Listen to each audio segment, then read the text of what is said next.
Welcome to Empirical Peapod.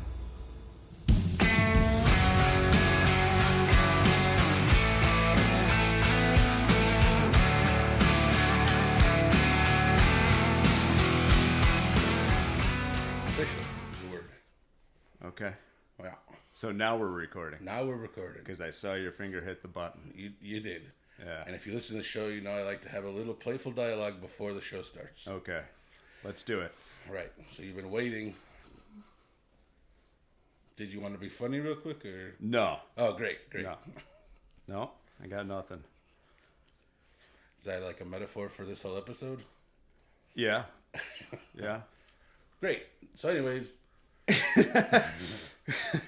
here's one thing you don't know because I've already started recording a few episodes. At this point, this is going to be irrelevant when the show comes out, but at this point, I still don't know what I'm going to do for the intro. Oh, like for the new season. Okay. So I'm like, I kind of want to take the whole intro out and just do like a quick, like little 5-10 second thing of just some music, and then every episode I actually introduce the episode live. Okay. And just be like, welcome to Empirical Peapod. I'm here with today's guest, Zack Williams. I really like that radio voice. That's outstanding. And also, your show is fantastic I'm as on is. the radio. Is it? Yeah, I absolutely love it. I listen to every episode, even the episodes of people I don't know. That I wish more people did that. Yeah. Because some of them are pretty amazing, and you would never know because they're like, oh, I didn't go to school with this person. They're probably stupid.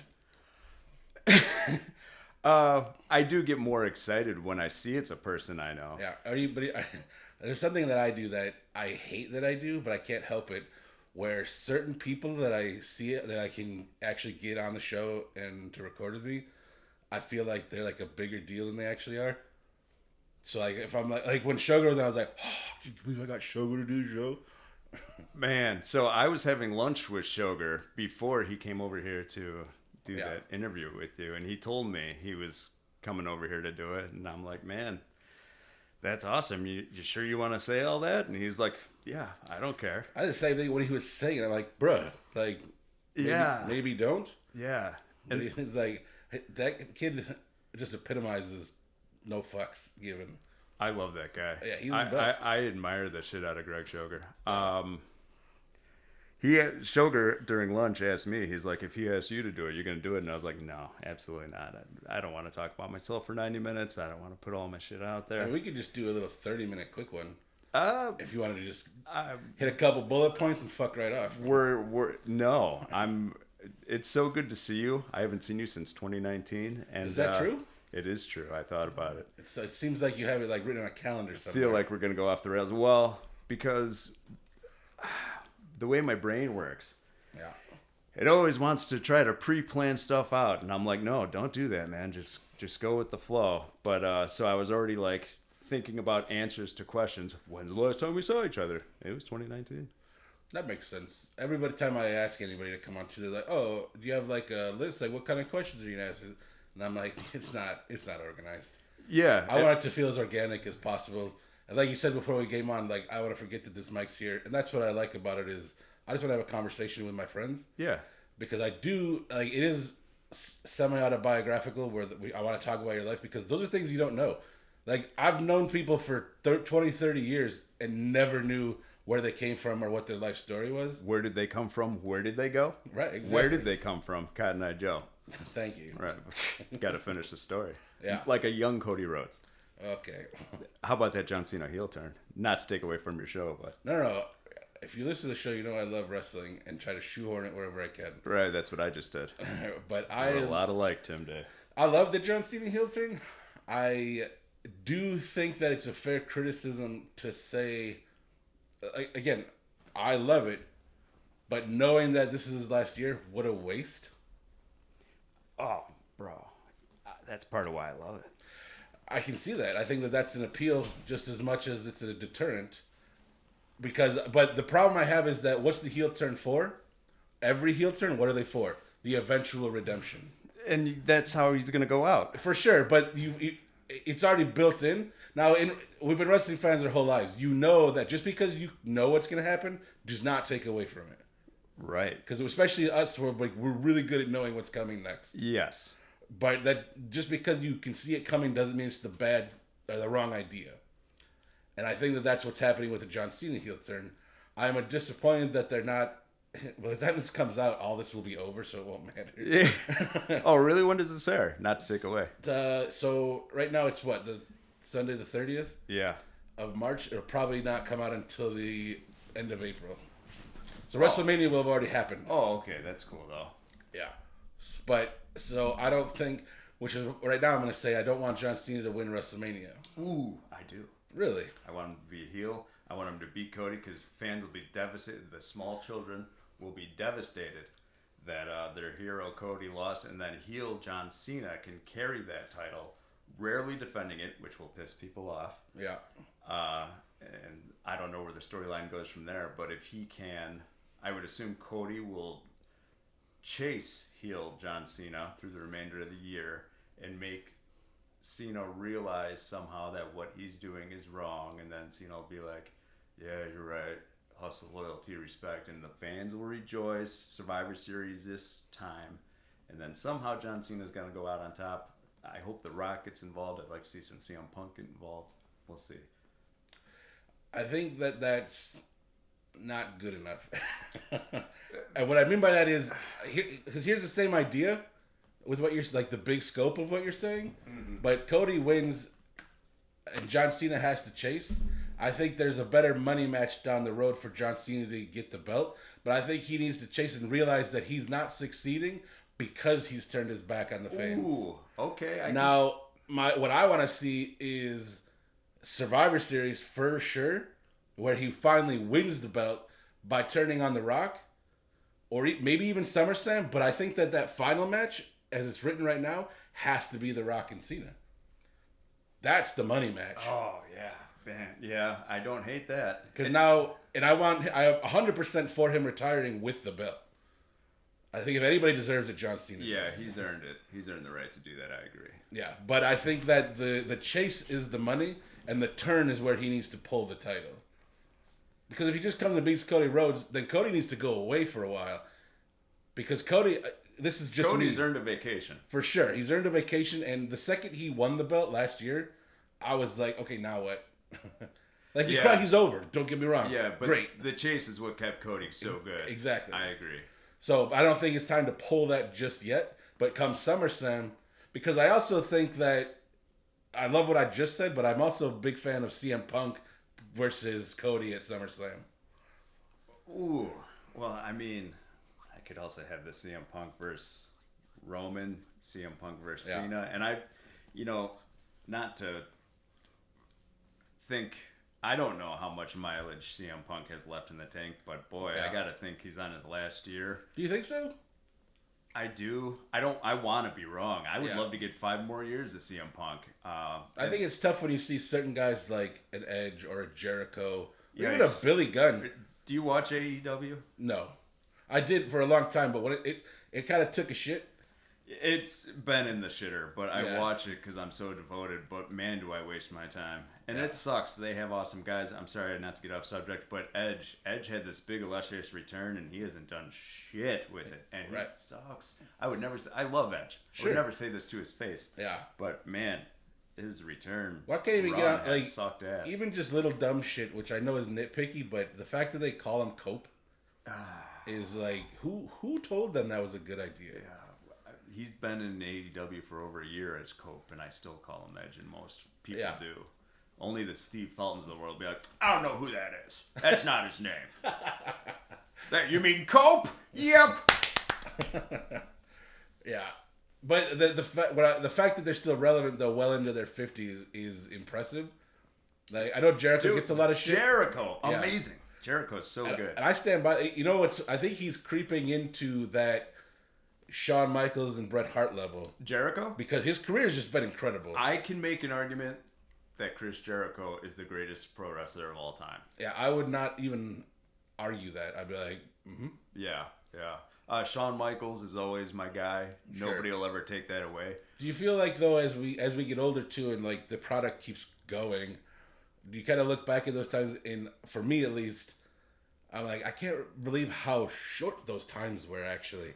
Dude. In retrospect. Man, time is going by so fast as an adult, and when you're a kid, it took for effing ever. Like, still to this day, everybody romanticizes the Attitude Era. Yeah. And you're like, oh, you mean that quick 5-year blip?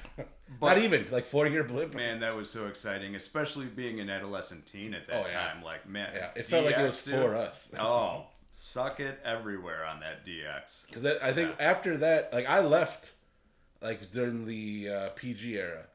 I stopped watching wrestling. Good. So I missed CM Punk coming up and John Cena's annoying run. You missed CM Punk coming up? Yeah. That sucks. Because I didn't come back until, like, 2018, 2017. Oh, that's right. I remember a long time ago we had this talk. Yeah. Yeah. You sold me your wrestling DVDs because you were out. Yeah. Yeah. It felt good to be out. But now I'm like, oh, there's wrestling on every day. I still need more. I can't fool myself about... Jay tried to say he was going to get out of wrestling at one time. And I was like, bullshit, you'll be back. And he was. And I don't even try to kid myself. There's some times where I'm like, what the hell am I doing with my life watching this? Because I love it. That's the reason. It's really good. It is. I have been watching it since I was 6 years old. And I'm now 42. And it is the movie that never ends. I think it's overwhelming to try to explain that to people. Even just like one show. And I'm like, Raw has been on every Monday since 1993, January. Bro. And it has not missed an episode. Yeah. Do you understand? And I've seen them all. Yeah. And it's episodic. One leads into the next. Yeah. And I'm part of all of that for over 30 years. Especially, so when we entered, people in our age bracket, you, me, Jay, I was born in 1983. Yeah. 1984. I'm sorry, 1980. I got excited. January 24th, 1984, Hulk Hogan beats the Iron Sheik for the world title. The next year, 1985, is the first WrestleMania. Yeah. We grew up with that. Our lives are congruent to the beginning of like the pro wrestling boom. Yeah. And when you've watched it from the beginning, I came in 92 with pro wrestling, but I did my homework to go back and catch up on everything I missed. When you get to know the wrestlers as well as we have, you grew up with them. Yeah. It's been 30 years now. You get to know their real lives, and that's kind of the fun about pro wrestling. There's the fake soap opera storyline that's on TV, cool to watch, but then you know all of the real, actual, real life stuff about all the guys. And now we're seeing people's sons, come up of old legends. And like Shawn Michaels. In 1996, what a good-looking, youthful guy. Like, he was the best. He was a horrible person in real life, full of alcohol and drugs. But damn, in that ring, he got it done. And now you see him. He's redeemed. He's older. He's humble. And his looks really went down the tube. Sorry, HBK, I would never say that to your face. But, it's weird to see him now. Yeah. I remember watching a Shawn Michaels DVD, and it's got an interview with his mom and his dad, and I'm like, wow, his dad looks old and decrepit like shit. It's a good thing Shawn doesn't look like that. Correction. Shawn now looks like that. Yeah, it's like, whoa, that's like, you were the heartbreak kid, and now you're old, decrepit. He doesn't look that bad. I'm rubbing it in for the people that don't know. He's missing part of his hair that was ripped out. Fuck. He's got short hair now and you're used to long hair. His one eye's messed up for getting hit in the head. That sucks. But he's still great to listen to. Yeah, the way I justify it is like his body and all wrestlers' body are a roadmap of their careers. Mm-hmm. So like he's earned all of those scars and battle wounds and whatever, and I remember every single one of them along the way. One of the things that I like the most though is the way that the business as whole feels like it's changed. Like because we were talking about him being an absolute sack of shit. Like that's kind of how it was back in the day. It was you first. And everybody wanted your spot, and everybody hated you and would sabotage you every way you could. There was cliques, groups of friends here and there. Pun intended. Literally. Definitely, I was going to say. Literally a clique, right. But I feel like now it feels so much more inviting. Everybody's kind of trying to help each other, to an extent at least, and like lifting the business as a whole. And I also think that that's what's hurting the business. Because I was watching...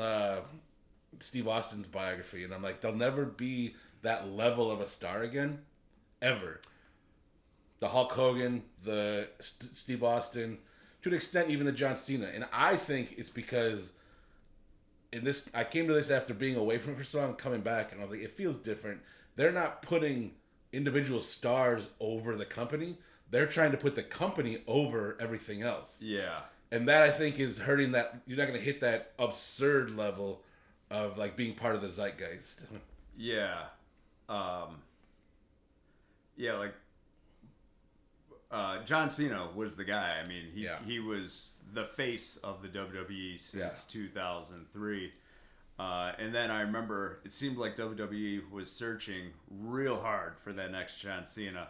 And they were, I guess they got it to a little bit in Daniel Bryan. And then they were really trying to make Roman Reigns the guy. And the fans were just against it. We're like, nope, F all this bullshit. I do think, though, that made the Bloodline storyline so much better. Oh my god, because the Bloodline is arguably the greatest storyline of all time. I agree, but I think because he wallowed in the muck and the fans hated him so much for years, that when they finally saw that turn and what they could, because realistically, any dickhead can be a star.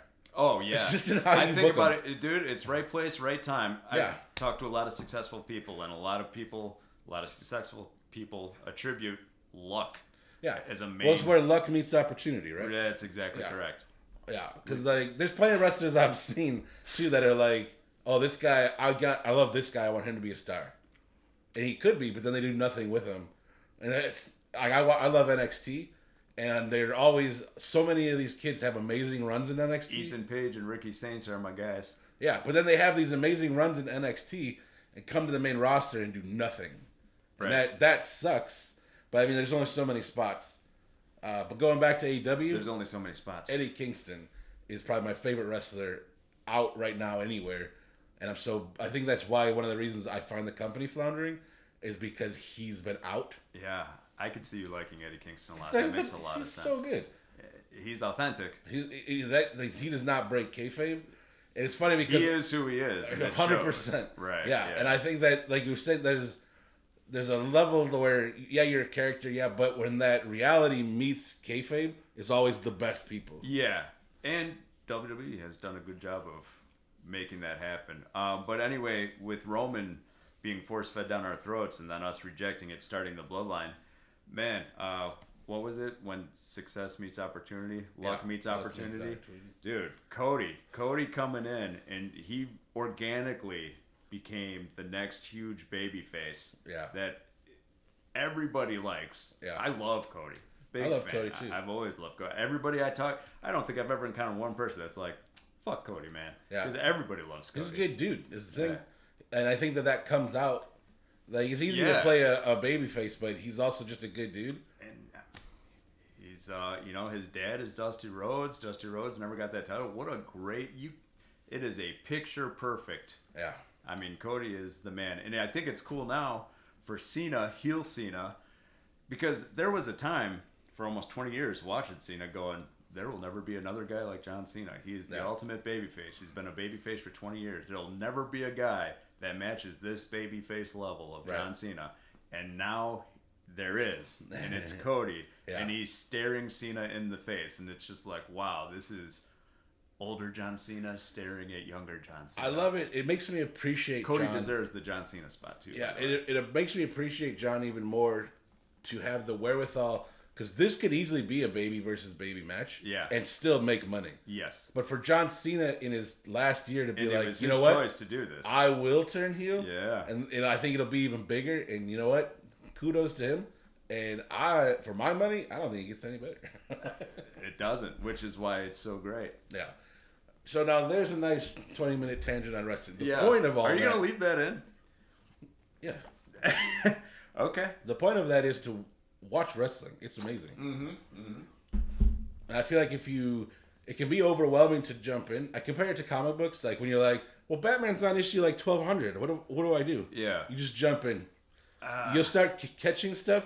And if you enjoy it enough, you'll start going back.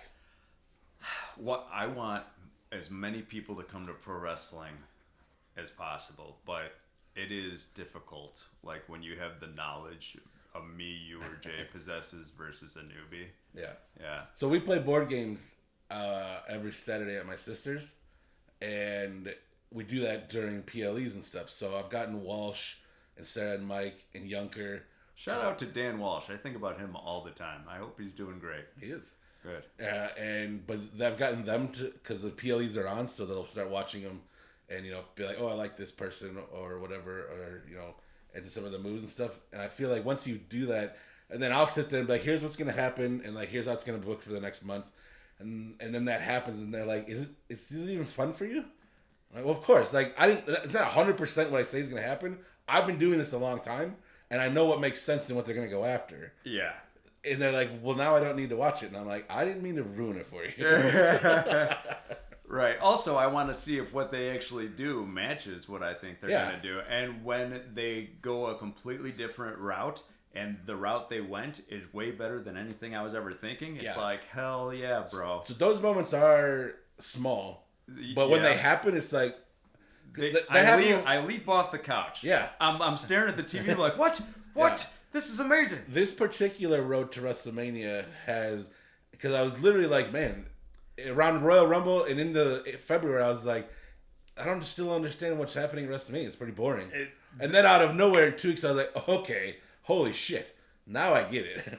Yeah. This road to WrestleMania, the one we're currently on, is kind of lackluster. WrestleMania is 4 weeks away. I'm not that excited except for Cody Cena. And I guess the Rollins Punk Reigns thing is brewing up. I was gonna say Punk keeps stealing the shows because they're only he knows how to build a match, and they let him do it via his amazing promo work. He's so good. Because what's bothering me right now, and this is getting out in the weeds, and by the time this comes out, it won't matter. But the way they're building Cody and Cena is boring. Because it's, first off, it's been a month and we don't even know why Cena is aligning with The Rock. We haven't seen The Rock. Right. And that's a problem. Yeah. Because we know he's going to be at WrestleMania. You can't just piss off for 2 months. Right. And then show up and still not even be relevant. Why isn't Cody mad at The Rock? Yeah. And then he just comes out to John Cena and be like, man, you were the guy, but then you turned to fans. Don't do that. Yeah. Like, come on, man. Aren't you a little more pissed off? He beat the hell out of you. Yeah. But that's very nitpicky. In the grand scheme, it's still amazing. But you're right. There's unanswered questions. And, I mean, I don't know. Kevin Owens versus Randy Orton? Who gives a shit? What the hell are they doing with this Naomi Jade thing? I don't even... Rhea Ripley deserves better. Charlotte needs to retire. Boring as hell. Let me stop you right there. Okay. Charlotte Flair is amazing. Oh, my gosh. Yeah. So this goes back to what we've already alluded to with Roman Reigns and John Cena, where they're put up your ass so much that you hate them. Yes. That's where Charlotte is. Yes. But you need her. I don't think I do. 100%. I'm good with Tiffy time. Tiffany Stratton needs to beat a Charlotte Flair. Yes. 100%. But then Charlotte can F off and go away for the rest of ever afterwards. The problem with Charlotte is... Again, I would never say that to Charlotte's face. I am a Charlotte fan because she's really, really good, and she's name value. We need her to build stars. Because for the main roster, there's only like 6 women on the top, and they're having a hard time bringing any more up. I love that Io Sky has broke through, and the crowd, she's genuinely over. Yeah. And I love Io Sky anyways. Speaks very little English. That's hard to do in the wrestling world. Yeah. And I think that plays to the fact that she's over on wrestling ability. Yes. And that's huge. Yeah. Just like Asuka, Kairi saying, like, we appreciate these people that come over from Japan and then are amazing in the ring and don't take any shit from everybody else. Yeah. And, there's so many women coming up from NXT, like, I don't know. Charlotte is older. The original 4 Horsemen in general are all, like, on that cusp. They're already, back in the day, the women retired by, like, 25, 30. And now these women are in their 40s or approaching 40. And it's like, first off, that's awesome. But second off, like, okay, in wrestling, the window is 35 to 45 is kind of somewhere in there. Mm-hmm. Probably not going to keep going. Yeah. You're looking at me and just smiling weird. Well, I was listening to everything you were saying about the 35 to 40 and then the 4 horsewomen, and I was just thinking to myself, man, Charlotte is boring. Bayley is so boring. She's gone the way of a Natty Neidhart, where you respect her because of longevity and her skill set, but boring to watch. So I think Becky Lynch is by far the best. But she's also... So here's why you're saying that. Because Bayley keeps showing up on every show, to put everybody over, and she does put them over, but they're shoving her into every place where she doesn't need to be. Yeah. Same with Charlotte. The crowd is, I think she's on that cusp of not getting heat. She's getting the go away heat, which is very different. Yeah, I don't disagree with you there. To whereas Becky is like on a year hiatus. Yep. And I presume she'll come back on the Monday after WrestleMania. And that'll be huge because she's been gone. But I've never found Becky boring. I've always enjoyed Becky's work. And that's the difference. Yeah. I don't disagree, but I think that Bayley, I can see what you mean by putting her in that Natalia Neidhart category. But, man, I don't know. I love Bayley. You know what? That's good. I mean, she's just a good worker. You and I have run the gauntlet here already, and you and I have a lot of differing opinions, which is great as wrestling fans. I mean, yeah. Well, I think what's nice about some things cater to you, some things cater to me. And that's the thing too, is like not everything is for everybody, right? And that which means it's got to meet a global market, right? So not everything's going to. I think Jay hates women's wrestling because he's a sexist misogynist. Bro, I'm right there with you. I was in a group text message. Here comes my first burial of the day. I was in a group text with Jake T, Ferrelli, Kyle Chesney, and Jay, and I bailed out of that one because my opinions and the way they talk are different than the way I think and talk, and it didn't align with my values any longer. Of which I have some now. I grew up finally. Nice. Yeah. People be excited to hear that. Yeah. You damn right. Myself included. So let's pivot from there because otherwise it'll be 4 hours and we'll just talk about wrestling. I feel like it's still going to be 4 hours and we're going to talk about wrestling, but continue. Watch how quickly we get back into wrestling. Well, it's going to keep popping in here. It's a big part of our lives, though. Sorry, it's your show. You lead, sir. Well, let's get back to where does your story start? That's where do you want to begin? At the beginning of your life. Okay, I was born January 24th, 1983 in Oak Lawn, Christ Hospital, to Amy and Steve Carhart. I can't believe you even know the hospital. Yeah. I don't know where. I've been told so many times, and I have no idea where I was born. Oh, pay attention to details. Oh, that felt like a jab? Definitely not a jab. You say that, but like... You remember things that I totally forget. I guess, yeah, the hospital where I born, I could care less. And also, my dad told me a long time, it's not what you say, it's how you say it, and sometimes I say things wrong. I definitely didn't mean it as a jab. I think you're a wonderful person. That's good. That feels better. Yeah. Yeah. Oak Lawn? Did you live in Oak Lawn? I think so. So my mom and my dad, I think my mom was like, wait, did you say what were their names? Sarah? I'm sorry, Amy and Steve Carhart. Amy and Steve. My dad was 6'3". Is that true? Yeah, he was tall, lanky, good-looking dude. Yeah. And they say it skips a generation. Damn, does it kind of make you mad? I'm furious. I would have loved to have been 6'3", tall and lanky. I bet it feels good to be 6'3". Bro.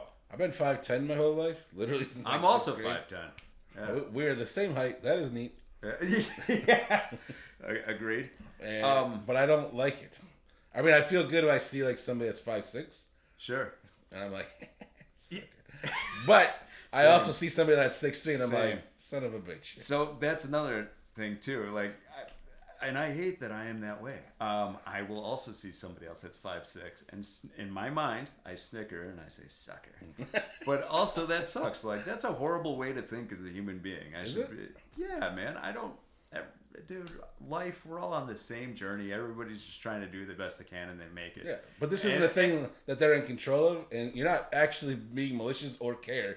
It's literally funny. I'm judging them in my mind. Oh, are you? Well, that's different then. Right. Because I'm not judging. I'm just whimsical at how fleeting life is, and some things happen, some things don't. I'm looking at them, and the first thought that comes in my mind is, they're 5'6". What a sucker.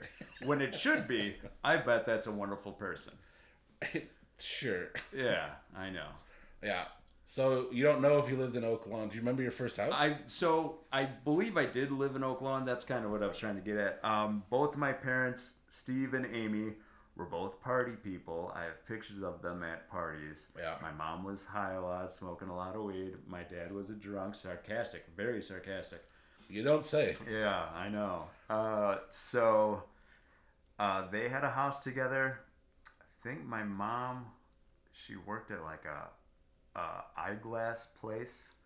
like as a receptionist, and my dad was a mover, and they had a house in Oak Lawn that I have vague memories of, and we lived there. My dad had just gotten his 4th DUI.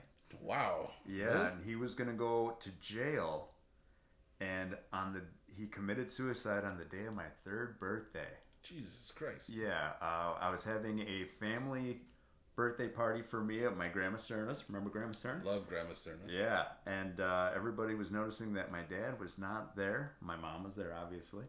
And so my aunt left my birthday party at my grandma's house to go see where my dad was. And when she got to the house, she searched the house. He was not inside. And she went in the garage, and he was passed out in the car. He had turned the car on and let the fumes get to him, if that makes sense. Yeah, I'm trying to recall it in my mind. Yeah. So, yeah, it was an enclosed garage. Garage door was down, fumes running. He let the fumes get to him, basically. And I guess there was a cup of coffee on the dash, and I've been told that story quite a few times. But I guess from everybody, he's like, man, he loved you so much. He used to hold you. It's almost like he knew he was going to do this. My mom was going to divorce him. He was going to go to jail. He loved, I don't think he wanted to be separated from me, blah, blah, blah. So then it became just me and my mom. And I was. Do you remember that? I know that you've heard a lot of that secondhand. Yeah. Because I know that general story. Yeah. But all those details I had never heard before. And I'm 42, so I'm trying really hard to recall. Yeah. Like you just saw me racking my brain, and I may talk sporadic because I'm trying to recall details as they pop in. It's tough, especially stuff like that where like you're so small, and like you're not really directly in it when you're 3 years old. It's not like you're there like listening to everybody and focusing on it. And the story has been regurgitated to me so many times by family members. Yeah. But I mean, I've been told the story from so many different people that I seem to know the story and piece it together the way. So then it's just me and my mom at 3 years old, and she met who would be my future stepdad, Rick, later on that year. Yeah. Who is amazing. Rick is very amazing. Very, very much also, amazing. He looks like Ravishing Rick Rude. He does. Wrestling reference. Yeah. I love Rick. He was an excellent father. So him and my mom started dating, and they got married when I was 6, and then they gave birth to my sister Amanda. I'm sorry, I skipped a part. So my mom, I guess, sold the house when I was 3 after my dad died. We moved into an apartment in Orland Park. And Rick had an apartment in Downers Grove. I remember briefly, my mom got rid of our Orland Park apartment, and we moved in with Rick in his Downers Grove apartment. And by the time I was 4, they bought a house together in young, upcoming Naperville, 4 blocks away from downtown Naperville. They bought a 100-year-old house. It was a nice house. It wasn't that neighborhood's nice. Back then. 4 blocks away I lived 4 blocks away from Graham Crackers Comics in downtown Naperville. Yeah. And I used to walk there all the time. And a young Steve Felton lived 6 houses down from me.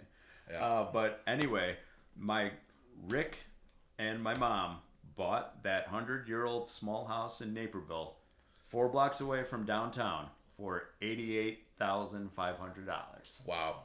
In downtown Naperville. Isn't that crazy? It's like 1987. It's like a car cost now. Right. Bro, ridiculous. For real skis. Yeah, that's crazy. I mean, it's such a nice area, and that's where you met Steve. You said. Yeah, he was 6 houses down. Do you remember? Like, Steve is responsible for getting me into pro wrestling. Yeah, well, Steve is amazing. Wish I could have Steve on the show, to be honest. Ooh, he probably won't do it. I don't think so either, but it'd be awesome. It would. Steve's an amazing person in general. I would love to have Steve. Yeah. In my mind. Like, I know you take the piss out of him a lot, but Steve is an incredible person. I love Steve. Yeah, that's why we take the piss. I love Steve a lot. Yeah. Steve is great. Talk about a genuine, authentic person that does not give a shit. He cannot not be himself 100% of the time. And that's what I love about him. Yeah. You know? Yeah. No people pleasing. He'll tell you exactly, why wouldn't I? I don't give a fuck about them. Who cares? So for those that don't know, that's the second time he's done this weird voice. That's how Steve talks, and that's not to hurt Steve's feelings. Oh, no. At all. No. Steve won't listen to this, but in the offshoot, he does. Steve, I love you, buddy. Yeah. I love you with all my heart. I've been told I do a pretty good Steve impression. I've watched you do it to his face. Yeah.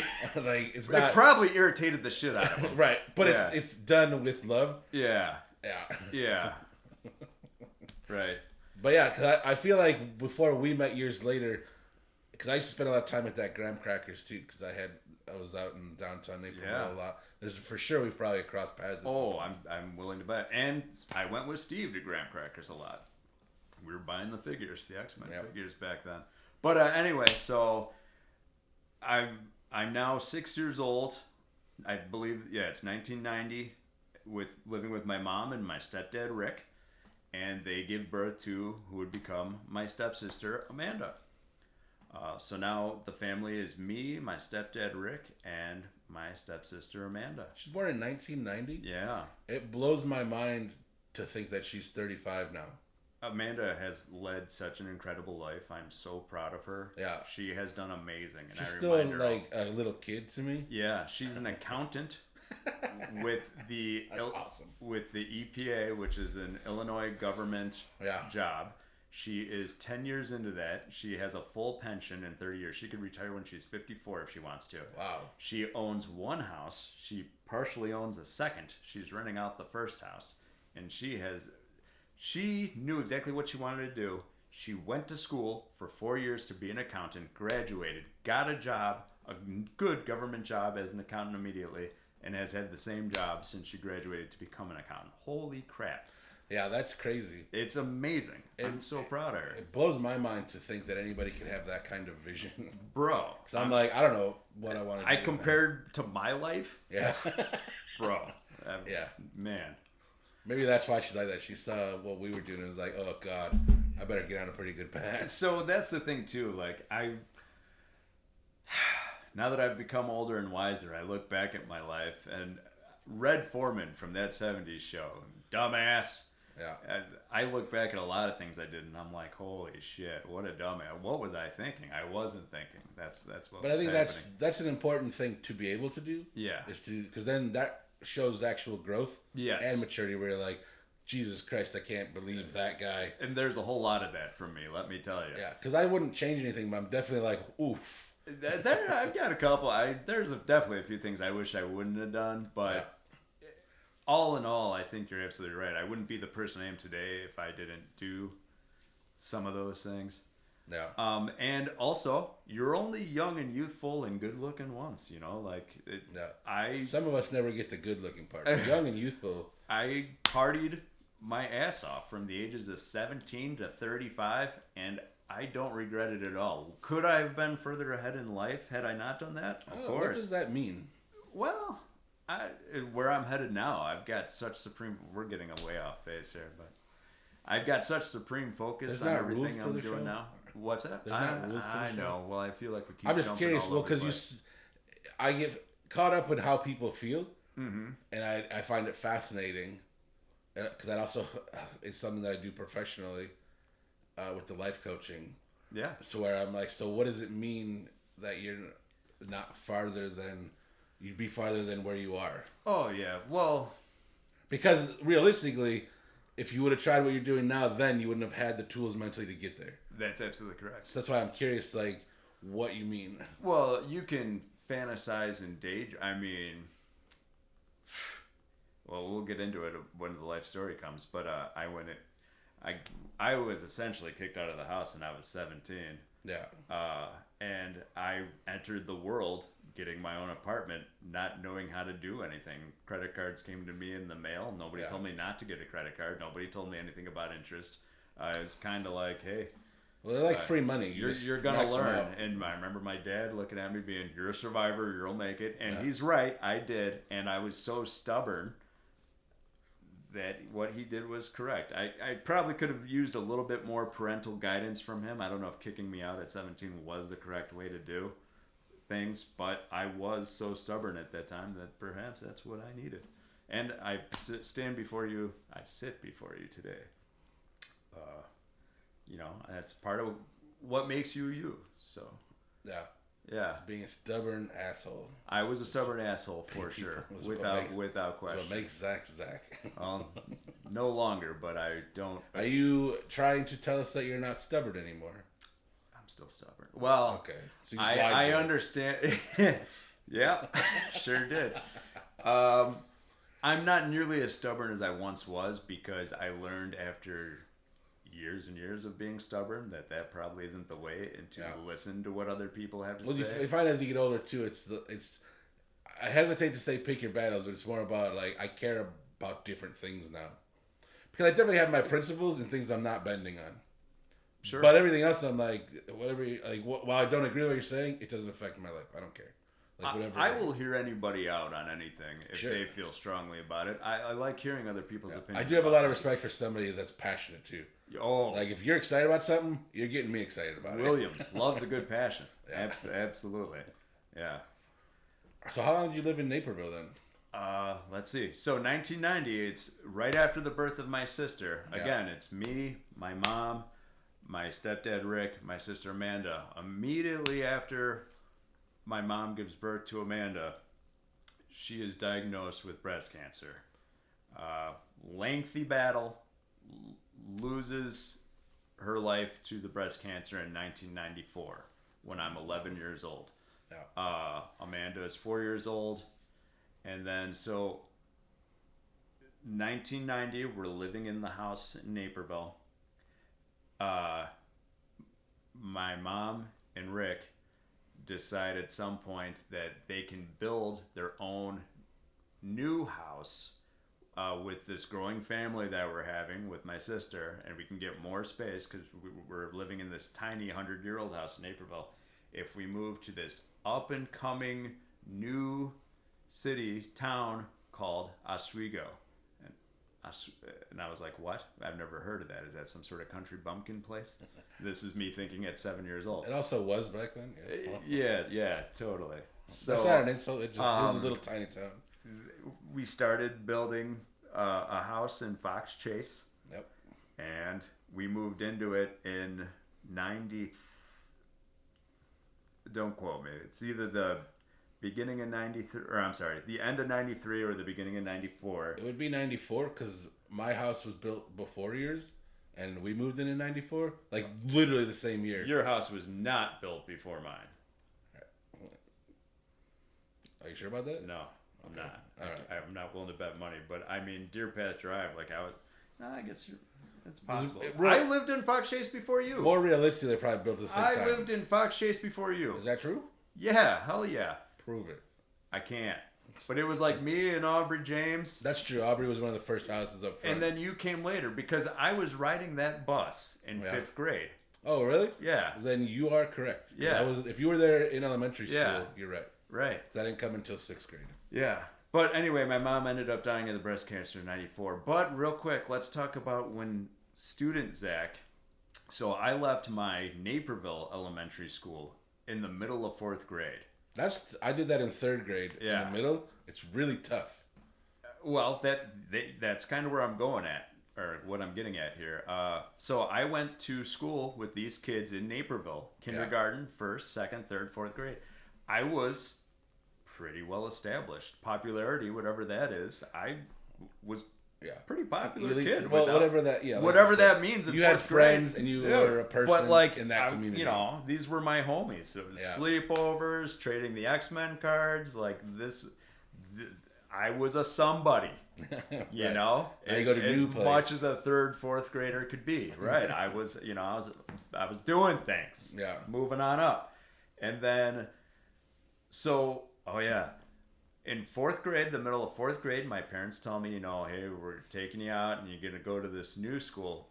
We had to be out of the Naperville house because it got sold and the new owners wanted to take it over. But our Fox Chase Oswego house was not done being built yet. Yeah. So in the interim, it was like 8 months, we stayed at the Briarcliff apartment. What is that? Boulder Hill Apartments. The Boulder Hill Apartments. And we lived there for 8 months until our Fox Chase house was done. Now, because this is the fun part. That's even worse. So now you're establishing friends in Boulder Hill. Yes. So and I then about to be pulled again. Yeah, that's exactly correct. So this is going to be the fun part. In fourth grade, middle of fourth grade, I enter Boulder Hill Elementary School. And I'm shown my classroom. So I'm this new Naperville kid coming to this Oswego town. And I had Mrs. Eris as my fourth grade teacher. And, the fourth grade teacher, Mrs. Eris, she introduced, everybody, this is Zack. He's the new student. Please welcome him. And I'm sitting there, okay, hey. Yeah. And all of the desks were put into quads. So, like, 4 desks were put together to create one larger desk. And you're looking at 3 other people.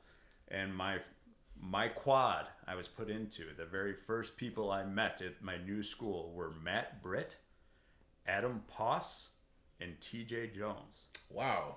Yeah. And also in that classroom, I believe, don't quote me, but I believe Andy Halder was in that class. And I liked Andy right away. Then I ended up going to Oswego Church while my mom was still alive. And Andy Halder went to that church as well. So then I really started getting to know Andy Halder. But we were only like church buddies. That's it. Only saw him at church. And I saw him at school. Yeah.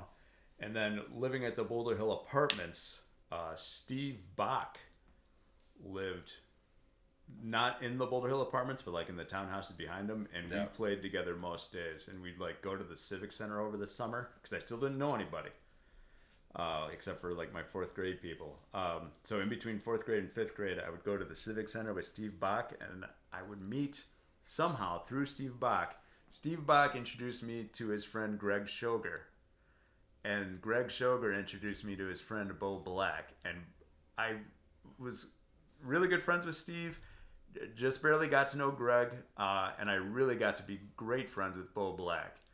And this was all between fourth and fifth grade.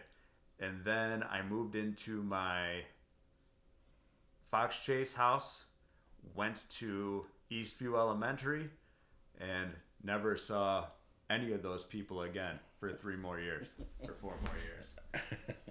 Yeah, that sucks. Yeah, but I remember thinking to myself, like, man, that Bo Black kid was pretty cool. I hope I see him again one day. Because when you're 11 years old, you're like, because you were pulled then once you moved back in or moved into the Fox Chase house. Yeah. Now because you would have went to Thompson. Correct. But you ended up going to Trauber. Correct. Man, I wish I would have went to Thompson. Bruh. I mean, you and I, we're going to get into that. I think Trauber is a good school. Trauber was great. I mean, the original clique there was me, you, and Jeremy Hesselink. Jeremy Hesselink, he really took me under his wing. I got big props to Jeremy Hesselink there. He turned a nerdy kid into somebody decent. Thanks, Jeremy. Yeah. But so 5th grade enters. We're in our nice new house, which is great.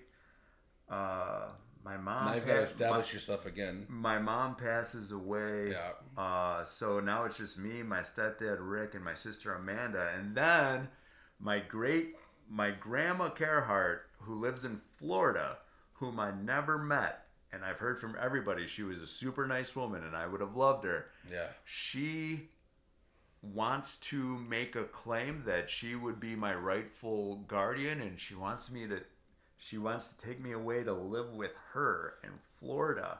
Really? Or maybe that's not a real thing. Maybe that was something that could happen if my stepdad Rick did not adopt me to become my legal guardian. Right. I think that's maybe how my family members convinced me to do it, because they knew I would be scared shitless to go to Florida to live with some woman that I don't know, and they're right. Yeah. Well, it's something that you don't think about because it's a horrible situation. But realistically, your dad's gone, and Rick is your stepdad, and but now my your mom's gone. Correct. What happens to you? Right. Do you remember feeling that, or did you feel taken care of at that point? I felt very taken care of at that point. I gotta say, Rick Williams, an amazing man, who I gladly, lovingly call my real father at this point. I mean, he stepped in, and it can be very hard to take over somebody else's kid. Right. Rick Williams, zero hesitation. Excellent father.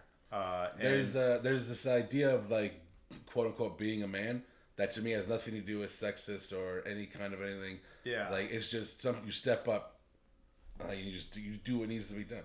Yeah, Not a hesitation. And he did that. And I mean, I felt love, comfort, advice.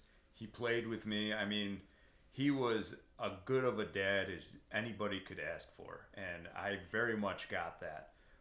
The only thing that would start to go south between him and I is when my future stepmom, Sarah, would enter the fray. She turned a lot. But anyway, let's go back to me being in 5th grade. Yeah. I go to Eastview. I'm in Miss Larson's class, and I don't know anybody all over again. So, as my judgmental self did, I was staring everybody down in my class, looking at everybody, and I'm like, who are these people? Let's say the young Steve Heckman sitting behind me in 5th grade. He was pretty fun to talk to. I didn't all the way get along with him. But he made me laugh. I like to watch him get in trouble, which happened a lot. And then Mike Pareto. Mike Pareto became like my main friend in 5th grade. You know Mike Pareto? I can't say that we're close friends by any means, but I like Mike Pareto. I think he's a good dude. Yeah, huge nerd kid. I was a huge nerd kid. He was very into Star Wars and Power Rangers, as was I. And that's how we... And I feel like we would have been friends if we talked ever. Yeah. We like all the same stuff. Yeah. But it just never happened. Yeah. And I pretty much just stayed to like Mike Pareto. We hung out a lot. We were besties in 5th grade, I would say. But then I remember, let's go to 6th grade. Well, I heard. Go ahead. I've only heard this secondhand because I wasn't there. Please bring on all the secondhand stories you want, because I love the secondhand stories I hear about me. Is so it's funny to kind of frame it now where you're new in 5th grade and having to reestablish yourself and try to make friends, or whatever that looks like. But isn't in 5th grade when you did a performance at the talent show?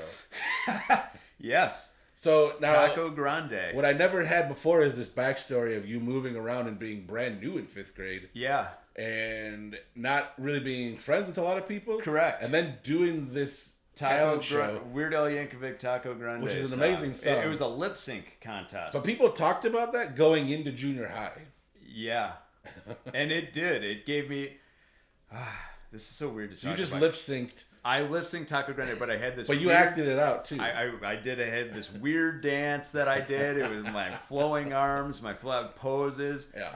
And man, when I'm in 5th grade, and at 12-year-old Zach, nerdy, chubby Star Wars kid. I wasn't even thinking. At a time when that was still like nobody cared about Star Wars. And I also like. I didn't give a shit about how stupid. I didn't care about popularity. That wasn't even on my radar. It's like, oh, there's a lip sync contest at school. I'm going to enter that. I'm going to do Taco Grande by Weird Al Yankovic. And bro, I didn't care about anything that... All I wanted to do it for me. Yeah. Like, I don't care what anybody else thinks. Right. I was very outgoing. Yeah. And I went up and I did my little dance, and I was just going to do it to the best of my ability. Not nervous. I was just a naturally confident, outgoing, because I genuinely didn't care what anybody else think, because that's not something you think about when you're 11 years old. Yeah. So I go up there and I do it, and man, the place erupted. All of my peers, all of the students, the teachers, they were on their feet, clapping, yelling, and man, it was great. Before that, were you outspoken at all? Were you kind of a quiet kid? Quiet kid. I feel like they didn't expect this out of you. Yeah, quiet kid just hanging out with Mike Pareto. And so there was like after the talent show, there was like a recess, and all of the kids came up to me. And they were like, man, that was so awesome. You should have won. The only reason I didn't win is because the Blind Melon 3 girls, it was like Kristen King and 2 other people, their moms were at this talent show, and the moms had made these 3 girls matching dresses and everything. And the 3 moms were there who put a lot of time, money, and effort into their girls' performance. Right. So as I got older, I'm like, oh, they had to win.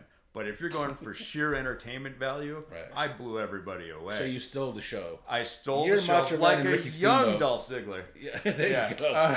2 wrestling references. Right. So I stole the show. All the kids came up to me at recess, and they're like, man, you should have won. You're the greatest. Hi, Zach. And boy, it made me feel really good. I felt super popular, and I remember Mike Pareto, after my autograph line had died down, Mike Pareto was like, whoa, this is like your first 15 minutes of fame. I hear everybody gets one. And I'm like, yeah, I guess it is. Way to peak in 5th grade. Bro, that was it. That was it, man. That's crazy. But that's a lot of momentum then going into junior high where a lot more kids are going to be mixed now too. Yeah. And meeting for the first time potentially. And I want to get to that. Fox Chase is just like my little group of Fox Chase friends, people you hang out with after school. And I think there was like an Aubrey James, there was a Randy Molasek, their friend Kathy Santo. Did you hang out with them at that time? I did. Aubrey. I know you and Aubrey hung out. Aubrey, yeah. Because when I came in, my family is old friends with the Molaseks. So right. I knew Randy and then Allison and Kathy. I feel we were doing our own thing, and then eventually you guys came in. Well, that's kind of where you and I are intersected. That's what I'm getting at. So yeah. we go in 6th grade. So I think I also remember you in Mr. Sipple's class. Oh yeah. In math, I feel like you made the announcement.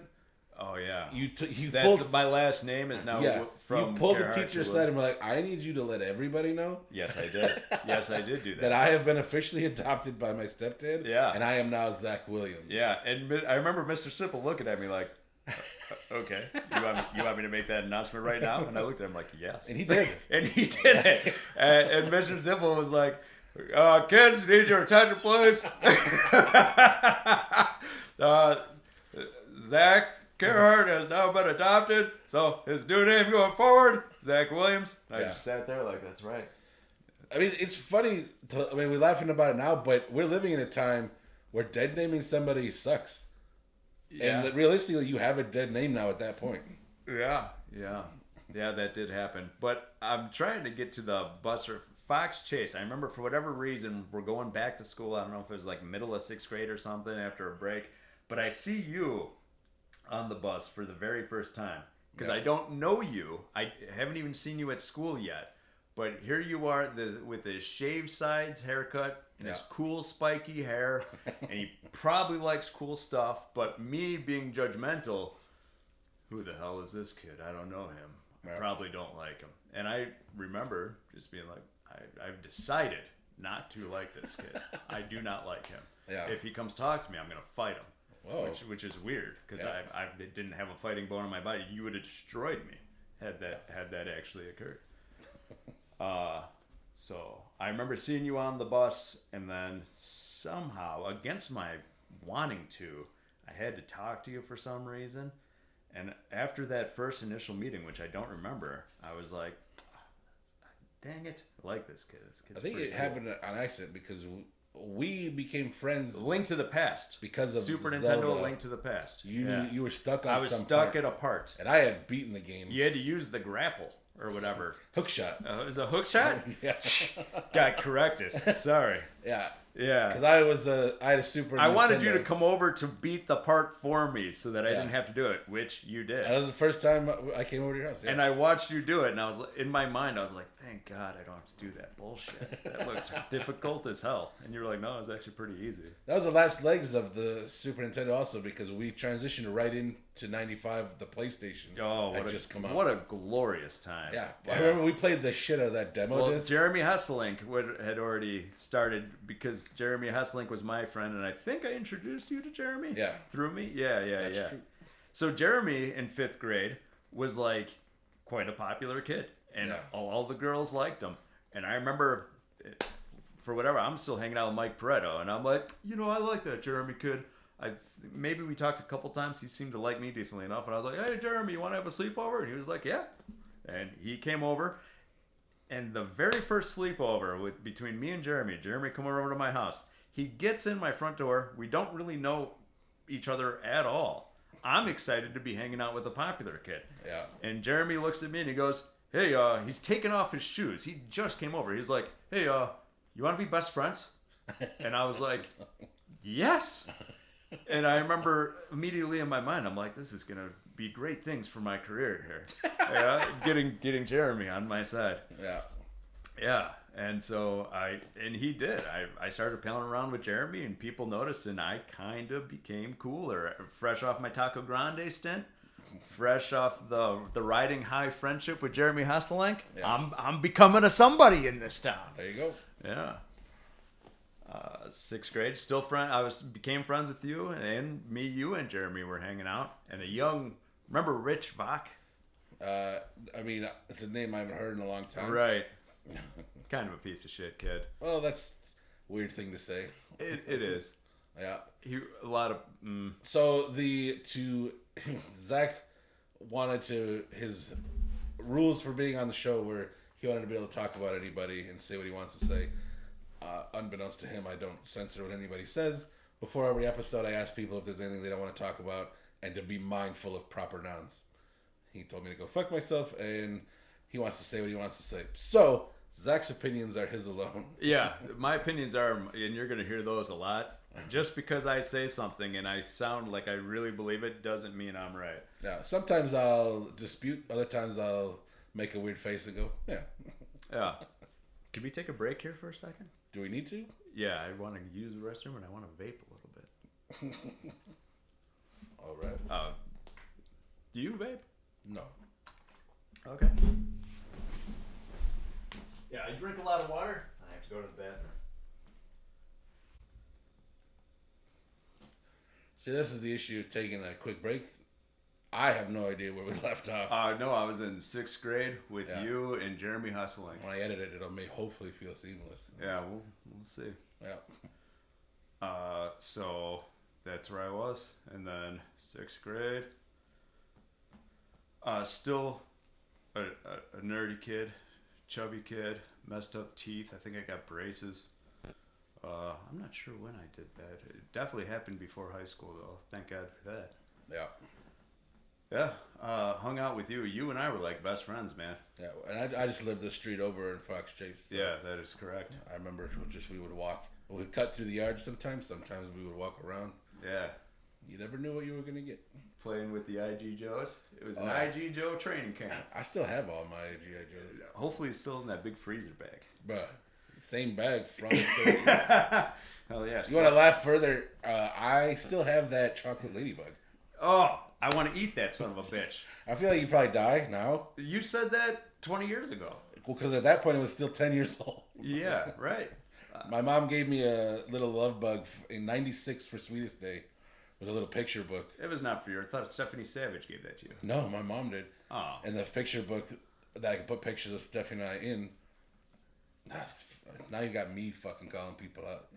Yeah, sucker. Yeah. God damn it. What are you, 5'6"? I feel small all of a sudden. But yeah, 96. So that some bitch is going on 30 years. You still have that? I still have that chocolate ladybug in the package. You still have my report on the Pro Wrestler Raven? I do. Nice. Yeah. In the folder still. You damn right. Yeah. I think I have another work of yours also where you talk about yourself and how you've kind of always felt like you're on your own. And you talk about your sister and how like she's the only person that you care about, and some weird teenage angst stuff. Yeah, which there was a ton of that from me. Yeah, well, I mean, it's got to be tough because you've gone through what you've gone through, and I feel like up to that point it kind of made you that quieter kid that loved what you loved, which also gives you this interesting confidence because you loved what you loved. But you haven't really shown that to the world because you never felt the need to. Correct. And then once you did, yes, you saw what came with that. Yes. And you had never experienced that before, and this turns you in to that outgoing, louder, obnoxious, annoying kid. Oh yeah. For the next, however many years. Up till 35. Yeah, which is weird because, man, in my 20s and in my 30s, I think. I see now that I'm older and I look back at that,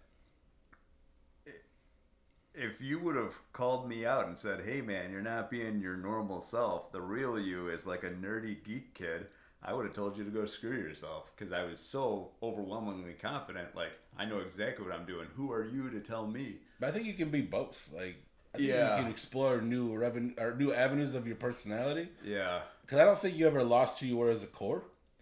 But I think you. This is me. I'm gonna talk down to you for a second. Good. Not for real. Yeah. But it's me speculating, just kind of having lived it with you to an extent. Yeah. I feel like a lot of times you felt like you needed to be a chameleon.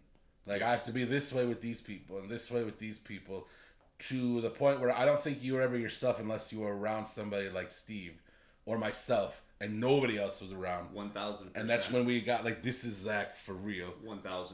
Yeah, even if there was one other person, like when Jeremy and I would stay over, Jeremy and I would fuck with all your stuff. Oh, I hated that. Yeah, well, I'm still OCD to this day. I'm still OCD also, but you literally chased us with a knife. Yeah, did I? 100%. You were Okay, crazy. because I did that to Matt Bloomquist and Tony Keys as well. That was your thing. Yeah. Don't, if you move a stormtrooper out of my Star Wars, you will get murdered. You're gonna get murdered, and that Now I stand by that. I feel like that's fair. Yeah, and that's fair. yeah. But no, you're absolutely right. No, I was a people pleasing plays a big factor, and you're people pleasing without realizing that you're people pleasing. Yeah, that's a thing. That's a hard thing to break out of too. Yeah, and to caring recognize what other people think. That's another big thing. Like, because that's part of setting boundaries too, is recognizing that in the first place, and that can be really crippling. Yeah, and I would have told you, because I would have thought I was so cool in my 20s and everything. Like, I don't care what other people think. I don't care what other people think. Usually, people that say that are hanging on every word. Boy, did I care what people thought. Absolutely. Yeah. And now I really don't care what people think, and man, is that extremely liberating. It's definitely freeing to just kind of be yourself 100% of the time. Right, because there's one thing to say, I don't care what other people think, but then to truly feel, I don't care what other people think. That was, I didn't gain that till I was 35. So I will say, I was a people pleaser. I did care what other people think, and I was a chameleon at whoever I was talking to. But if you would have tried to tell the old me that, I would have denied it. Well, I think it culminated at a specific gathering you had at your apartment years later from junior high. At least in my eyes, when you had people over. Where was I living? I don't even remember. Over by Orchard and Third. My very first apartment, Victorian apartment. There you go. Yeah, where Rob spent a lot of time there. Yeah. Years later. Yeah. But I think you had a bunch of people over. Yeah. But they were separate. Because I had my Springfield friends. Yeah. And I had the Oswego friends. But you kept going in between the two, being a completely different person. The Springfield people did not want to hang out with the Oswego people. They hung out in my bedroom, the Springfield people, and everybody else. Were you there? No, that's all secondhand. Yeah. Everybody else hung out in the living room. And I was having to go back and forth trying to get I was trying to convince the Springfield people to come out to the Oswego people area. Yeah. And I think the Springfield people were intimidated by the Oswego people, rightfully so. Oswego people, wild bunch. Also, there's a certain level of, when you walk into a room filled with a bunch of Oswego friends, especially our group, there's a certain level of like, you don't belong here. Correct. You're an outsider. Correct. Yeah. Also, like, I was a chameleon in the way, like, I had my work friends too, because I was a server and a bartender. Yeah. And I made a lot of friends that way. Went to a lot of parties, met a lot of different people. Yeah. So I remember, like, sometimes I would go play Mario Kart with Steve and be my guy, be me with Steve, and then I would hang out with the Oswego people and the homies, and I would be the Zack Williams for the homies, and then I would go to work and be Zack Williams, and I was a chameleon. I was changing. While you were, like, I feel like while you're living in it, it just feels normal. Yes. Was there ever a point where you were like, this is just exhausting? Like, did you ever have to, like, for me personally, I don't feel forced to do that. I just kind of do that naturally. I match energy. Sure. And to a lot of times where I'm like, I'm sitting at home alone for the next 3 days because I just need to recharge. Did you ever have that, or you I know you constantly had to be in the spotlight. I constantly had to be in the spotlight at that time, whereas now, I never want the spotlight ever again. Yeah. And all I do is go home and recharge. The only reason I go to work is so that I can afford afford to go home and recharge. Yeah. Another reason why I almost didn't do your show is because at this point it's like I use it as an excuse to come see you, but does anybody really want to hear about me for 90 minutes? And I say that, but then when I listen to every episode of your show and somebody I know comes on, I'm like, oh, hell yeah, this is going to be awesome, 90 minutes. So yeah. I get it, yeah. I think they're coming to us for the wrestling. Like now they're like, man, I missed that first 20 minutes. It was really good. Now we're just hearing about Zack's depressing life. Well, no. Yeah. But I got to say, after 35, things I'm doing the best I've ever done. I like that you just skipped from 6th grade to 35. It was like, well, things are fine now. Really just a load of bullshit. We had a lot of fun through junior high. High school things started to evolve. Yeah. In junior high, it was all just video games. One thing I would point out to you, I've always admired, you were an early eBay guy. Oh, yeah. Like, I feel like in high school, like as young as freshman year, you were so good at having your finger on the pulse of, because we did a lot of collectibles, knowing what to buy low and flipping it and turning it around, selling it for a lot of money. Yeah. That was crazy. So thank you. That is actually a huge part of, I got a great story about that. So eBay first got incepted in 1997. Yeah. And yours truly, young Zack Williams, adopted eBay the same year, 1997. I learned how to use it, learned how to get good with it. And I think I was 15 at the time. And in 1995, Star Wars action figures came out in stores again. Yeah. And I bought them all. I amassed this gigantic collection. They had not been out since '83. Correct. When Return of the Jedi came out. And I the original always Kenner wanted run. Star Wars figures, and this was my chance. I'm going to buy them all. And I did that, and I got all the vehicles, and my bedroom looked like a museum. Yeah. I had everything, and it was all lined up, and just shelves of Star Wars stuff. And I remember felt real good. My dad, Rick, would come into my bedroom after a long day of work, and he'd see me, I didn't play with my toys. I had everything displayed. Yeah. And I'd be taking a figure out of the package and putting it on the shelf and posing it. And I remember him looking at me like, what the hell is this kid doing? This is my son. And he's like, hey, you're going to want to start dating girls soon, and you're going to want a car. You're probably going to want to do away with these sissy toys. And I was like, I love these sissy toys. I feel like a lot of those sissy toys are still in your house now. So then with eBay in 1997, he was right. My dad told me he wasn't going to buy me a car. I had to buy my own car. So on eBay, I sold my entire Star Wars collection at 15 years old and made $2,500. And I went out and bought my first car with cash in front of my dad. Yeah. And my dad looked at me like it was the most proudest moment he had ever had. He's like, oh my God. Like enough to where you noticed that? Yeah, he's like, you sold your collection, which I thought was just sissy toy bullshit. Yeah. And you made good money. Right. And you bought a car and paid cash. And I just looked at him dead in the eyes. Do you remember how many figures that was? Right. I have no idea. I had a few other things. I also used eBay to get some toys that I'd always wanted, but never had a hookup on. So I was low key into some Transformers and Thundercats. And now, at 42 years old, I have a gigantic toy collection. So much so I had to get a storage unit. Really? Dude, I have so much shit. I remember when we used to give Steve shit for having a storage unit. Between my action figure habit and still watching pro wrestling, it's like, what the hell am I doing? Oh, that's right, being awesome. Enjoying life. Being my authentic self, right? Yeah. Not giving a shit when anybody else says, oh, you collect action figures? Yep. And it's awesome.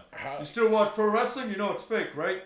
Yep. That's my favorite thing when people say that. Bro, movies are fake and you watch those. It's weird to want wrestling to be real. I'm also a cat dad. I love cats.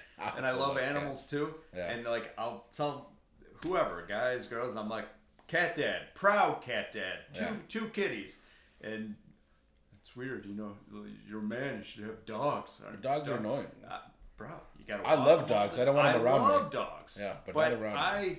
Dude, I'm telling you, I have such a wonderful relationship with my two kitties. They're missing me right now. I had to go outside just to text them when I was going to be home. I wish you had a little cam on there so Yeah. you could FaceTime with them. Yeah, absolutely. It's a big deal. Anytime I leave my apartment, they're like, "Where are you going? Yeah. When are you gonna be back? Right. Are you gonna be back in time for dinner?" That's bullshit. And I never miss dinner. And they know that. Yeah. So they're napping, but I go home. I play with them. That's it. So this is modern day Zack Williams, action figure collector, pro wrestling enthusiast, cat dad. Yeah. I go to work. I love my job. I wouldn't do it for free, but I love my job. Yeah. It pays the bills. What's the point I was trying to make with that particular line? Usually there's like somewhere anywhere between 5 upwards of 15 figures in a line, and they'll make multiple lines, right? And those figures were probably $5.99 when they came out. $4.99. Even better. Yeah. So $5, but you have to be able to get your hands on them, and then you have to be able to keep them in good condition because they were not mass produced at that time like they are now. What are you talking about? The stuff they initially sold on eBay. Star Wars figures. Yeah. Yeah, they were mass produced. You think about like back then compared to now? You talk about 1983 Star Wars, you talk about 1995 Star Whatever Wars. you sold initially. I sold the 1995 Power of the Force 2 Yeah. Star Wars figures, and those were super mass produced. Everybody Right. bought them because they were thinking, like the first go around with Star Wars figures from 77 to 83, that they were going to be worth a lot of money. Yeah. Buy them and hold on to them. They're going to be worth a lot of money. Well, yeah, newsflash. Everybody did that. Right. And they're not worth shit. So that's Those figures where, are still worth $5. so the rarity wasn't in the collectible, it was that the demand. Just because people were like, this is going to be a big deal, and then it wasn't. Yes, and when I sold them all in '97, there was a huge demand because I had all the good ones people wanted because everybody was collecting them then. Yeah. So I made really good money at that time. But if you Yeah. would have taken the same collection I had that I sold in '97 and sold it now, pennies on the dollar. Yeah. Yeah, It's crazy how that works too. So also, eventually Tony and I worked at Toys R Us, Oh, I'm familiar. and we would help you guys. Mike Orland. Rest in peace, Mike Orland. Yeah, rest in peace, Mike Orland. Mike Orland was my guy. But we would always open boxes and get you guys the figures. 'Cause Yeah. the way that stuff works is X amount come in each box. Yeah. So there's always a character or a figure that was one per box. Yeah. So and Tony Keys and I worked the trucks, Yeah. so we'd be able to open the boxes and be like, "Here you go." It Bro. get in a lot of trouble, but Man, Toys R Us, you, fuck that place. Tony, and Mike Orland hooked me up with all the toys I needed every time I came in there. And even I think maybe you had left Toys R Us already, but Tony Keys kept it going strong for me with some Sega Dreamcast. oh yeah, that's how I got my first Dreamcast. Yeah. Yeah, We had a nice little thank you, Tony Keys, for that. yeah. Yeah. That's how I got Final Fantasy VIII. Yeah. I worked at Funkoland. Yeah, Yeah. that's Funko Land. That became a thing Wow. too. That wasn't your first job though, right? No. You worked at that Plumpers. strippers As, place? as Luke Niels would call it, the fat lady strip joint. Plumpers, what's that? Fat lady strip joint? Remember Luke Niels' dad Oh yeah. and the 3 dogs? Ruh, ruh, ruh, ruh, Yeah. ruh, ruh. Hey Zach, how's it going? I Luke's still, dad. it is 100% like lost its meaning and hilarity because I don't remember the context. But I never laughed so hard when he was chasing his dad's car down the street, yelling, "Pappy, Pappy!" Yeah. Remember sticking our foot out into the road, tripping the car? We're gonna trip the car? Yeah. Yeah. I still feel like I'm that same weird asshole. Pappy. Yeah, that's great. Yeah. Oh, he was hilarious. What a hilarious. And you and Luke became like best friends, man. That's true for a long while. Didn't you become a American History X guy in high school at some point? I don't know if high school. I ran into him. Even this is still like 20 years ago. I ran into him at Menards, DC, when I worked there. Did you save big money while you were at Menards? No, in fact, I was part of a class action lawsuit because they were having us work overtime and not paying us. Oh, you overtime. worked there. Yeah, I worked there at the DC. Yeah, the Plano. Yeah, back in like 04. That was the last time I saw him. When I was dating somebody specifically, and we were supposed to go to a wedding that he was going to go in like 10 or 15 years ago, and I was like, I don't want to go because I don't want to deal with having to run into this person. Oh, Because I was like, our time had passed. you and the girl. We dated, but Luke was going to be at the wedding with his wife. Yeah, and I was like, so you want to see Luke? No, I didn't want to see Luke. Why don't you want to see Luke? What for? What? You guys were once besties. Is that no longer the case? I haven't talked to him in 20 years. I have no idea who he is. You haven't talked to me in 6 years, and we're talking right now. We at least casually will text randomly, or randomly talk about wrestling here and there. Well, that is true. I haven't seen you in a long time. I was wondering if my time seeing you would ever come, to be honest. I mean, I'm a text away. Yeah. You could have done the same. Sure. Okay.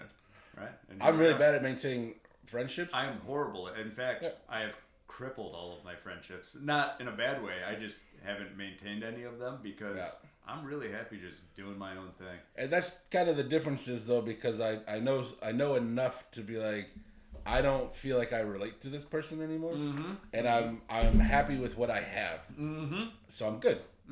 As opposed to like you, we have a different kind of history, and we still like the same things. Yes. So we might not relate personality-wise anymore, but we like the same things, and we can find things to talk about. But I don't think that we're fundamentally different people. We're not. And that's the difference. And part of me coming over here to do the show was to test that? No.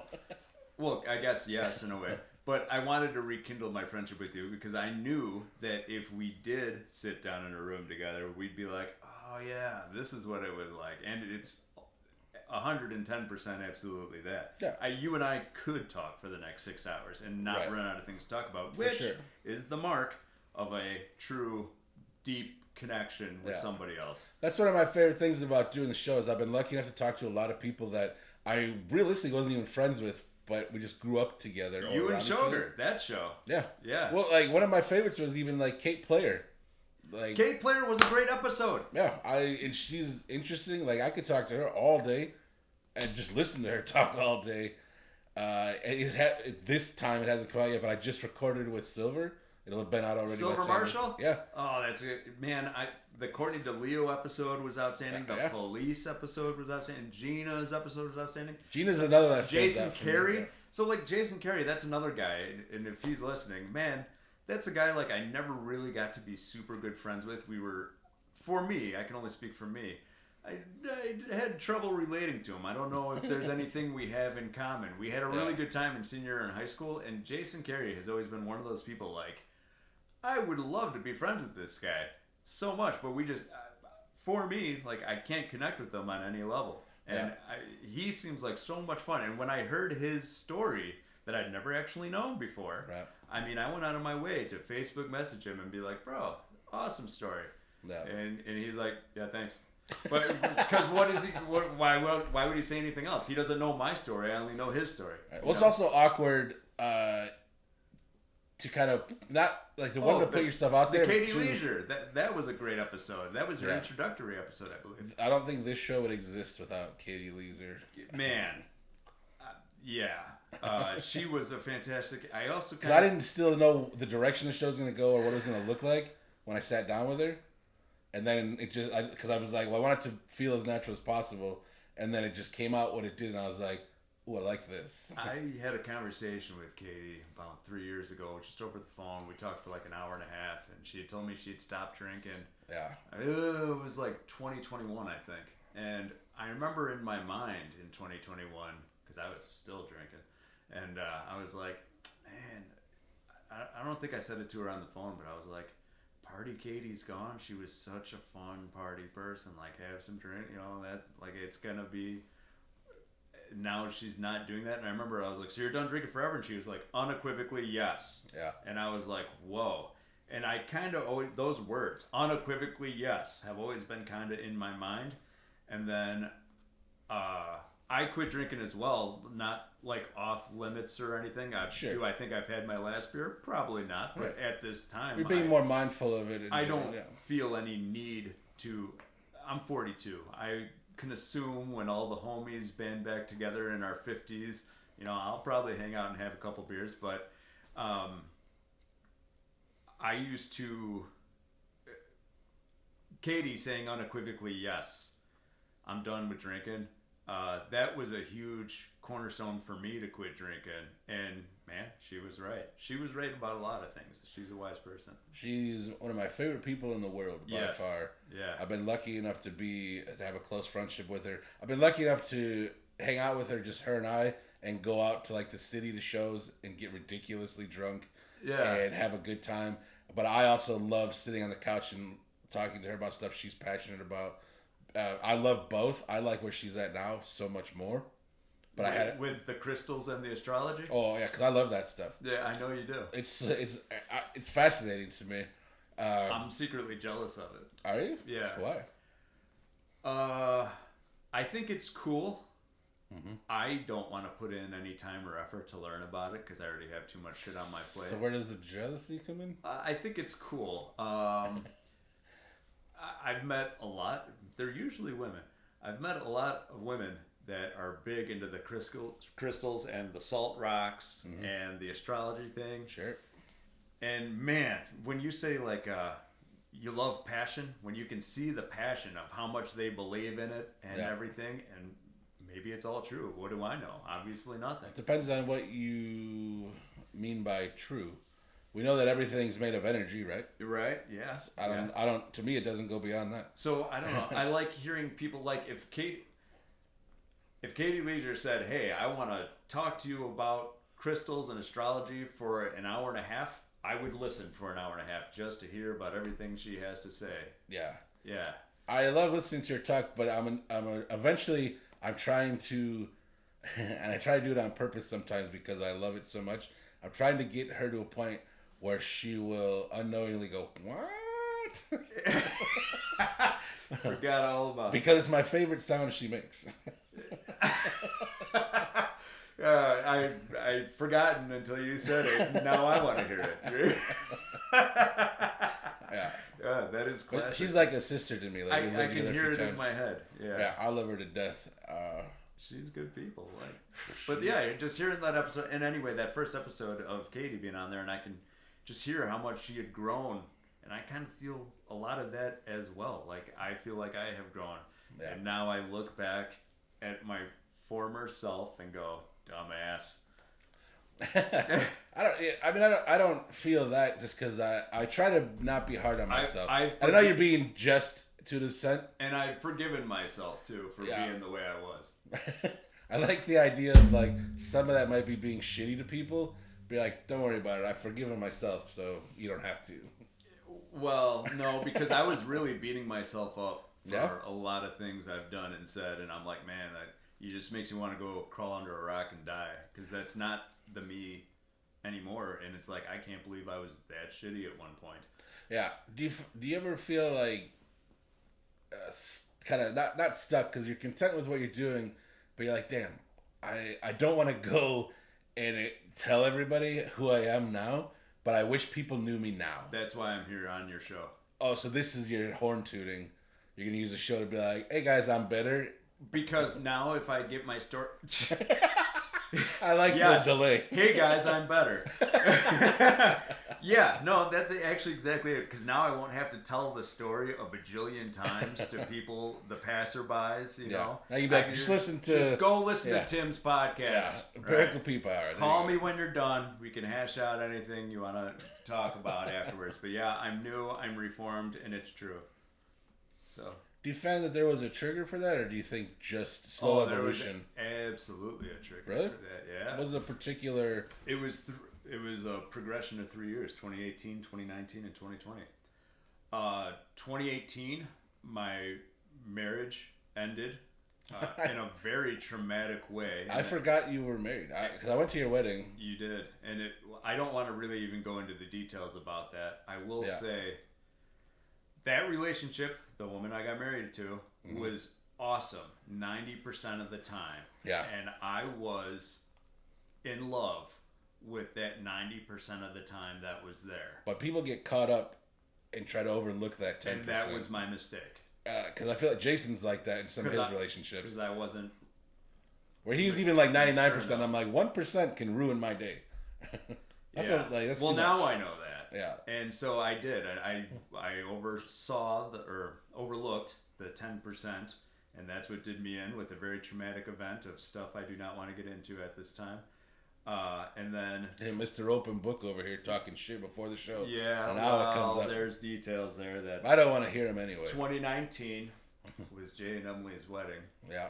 I got wasted at his wedding the night beforehand to a point where he had to sit me down at a table the next day and be like, "Do you remember what you did?" And I was like, "Yeah, of course I do. I was getting drunk, having fun." He's like, "No, that's not what you did." Was that an eye-opening for you? Oh my God. When you actually had to face what happened there? Not only did I have to face what happened there, but Jay, whose best man I had, has to sit me down at a table. Right, like a fucking child. While other people are upstairs waiting to come downstairs until my talk is over. And I'm already, dude, so I acted a fool. On their special day, Emily and Jay's big day, you know? Yeah. And I said and did a lot of stupid shit. And so, again, I wanted to crawl under a rock and die, but I can't because today is the wedding day. Yeah. And I have to pretend like I'm not hungover and also be there for Jay. Pretend that you're not ashamed. Pretend that I'm not ashamed. Right. And I have nowhere. It's not like I can go to my room. I was sleeping in his living room because he had a room packed full of people. And then there was people all around at the wedding. And so I had a quick inner monologue with myself. And I'm like, the best thing I can do here is, even though I fucked up real bad, this is still their wedding day. I need to do whatever Jay asks and help out wherever I can. So, like, I did a lot of the physical labor, bringing shit in. I remember after his wedding, Heather wanted to take Emily and Jay away from somewhere, and I was like, Jay, you go, have fun. I'm going to clean all this shit up for you so you don't have to. And I remember Jay looked at me like, you sure? Okay, thanks. And I had to drive his car back home at one point. I stayed sober the whole rest of the time. I had a best man speech that I royally fucked up, and because all of my trauma of my failed marriage, yeah. I was still hurt by my marriage. Hang in a full year, and it was hard. Now, because you guys try to be happy for you guys split up pretty. I don't think you made it a year married, right? We're 5 months. Yeah. So five you just months. were you able to just annul it, or did you have to go through a divorce? Oh, we never used the word annul, but I paid $500 at the courthouse to cancel this. Yeah, and okay. Cancel the subscription. I'd like to not re-up marriage. But to this like, person. that's the thing too. Like, so that Jay thing. Yeah. You know, man, that's his wedding day, man. Well, this is more eye-opening because like the other thing is something that you learned about a person. This is now you fucked up important people's lives. And is this how I want to present myself? Right. Is this how you want to be portrayed? Is this how I want to do it? Yeah. Do I want to continue going through life being a drunk fucking fuck up? Yeah. No.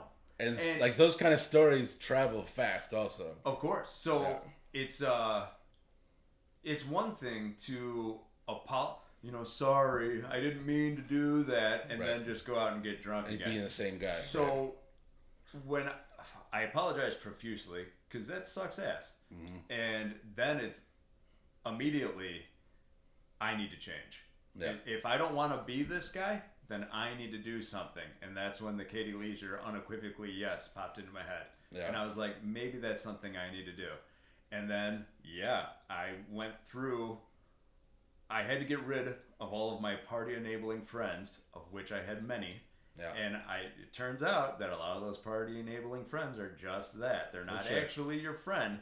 And I got called, as I did, to come and party and do all the things and have fun, and we're drinking. And I had to tell people, sorry, I'm not doing that anymore. And what? You're quitting? Set yourself up. Misery loves company. So I was like, you know what? I'm just going to shut myself away. Yeah. And just not do anything. You started working on you. And I got my 2 cats. Hell yeah. And they became my best friends. Yeah. And I quit drinking. And then 2018 was my big divorce.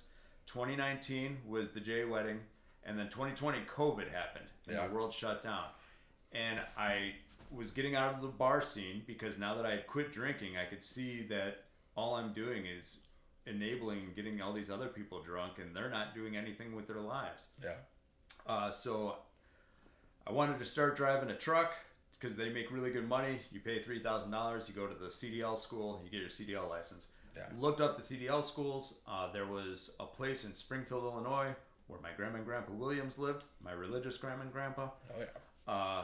And you can only, when you go to CDL school, it's 40 hours a week for 4 weeks. So you can't do anything else. Right. You got to like Focus on it. Right. And my apartment lease was up at the same time. So I called up my grandma and grandpa, who I have a pretty good relationship with. They actually used to live in Fox Chase also. Yes. They lived right down the street from you and Rick and Amanda. But they are religious, and I'm coming off my party traumatized background here. Also, I know you went to church when you were younger, but you're not a religious person per se.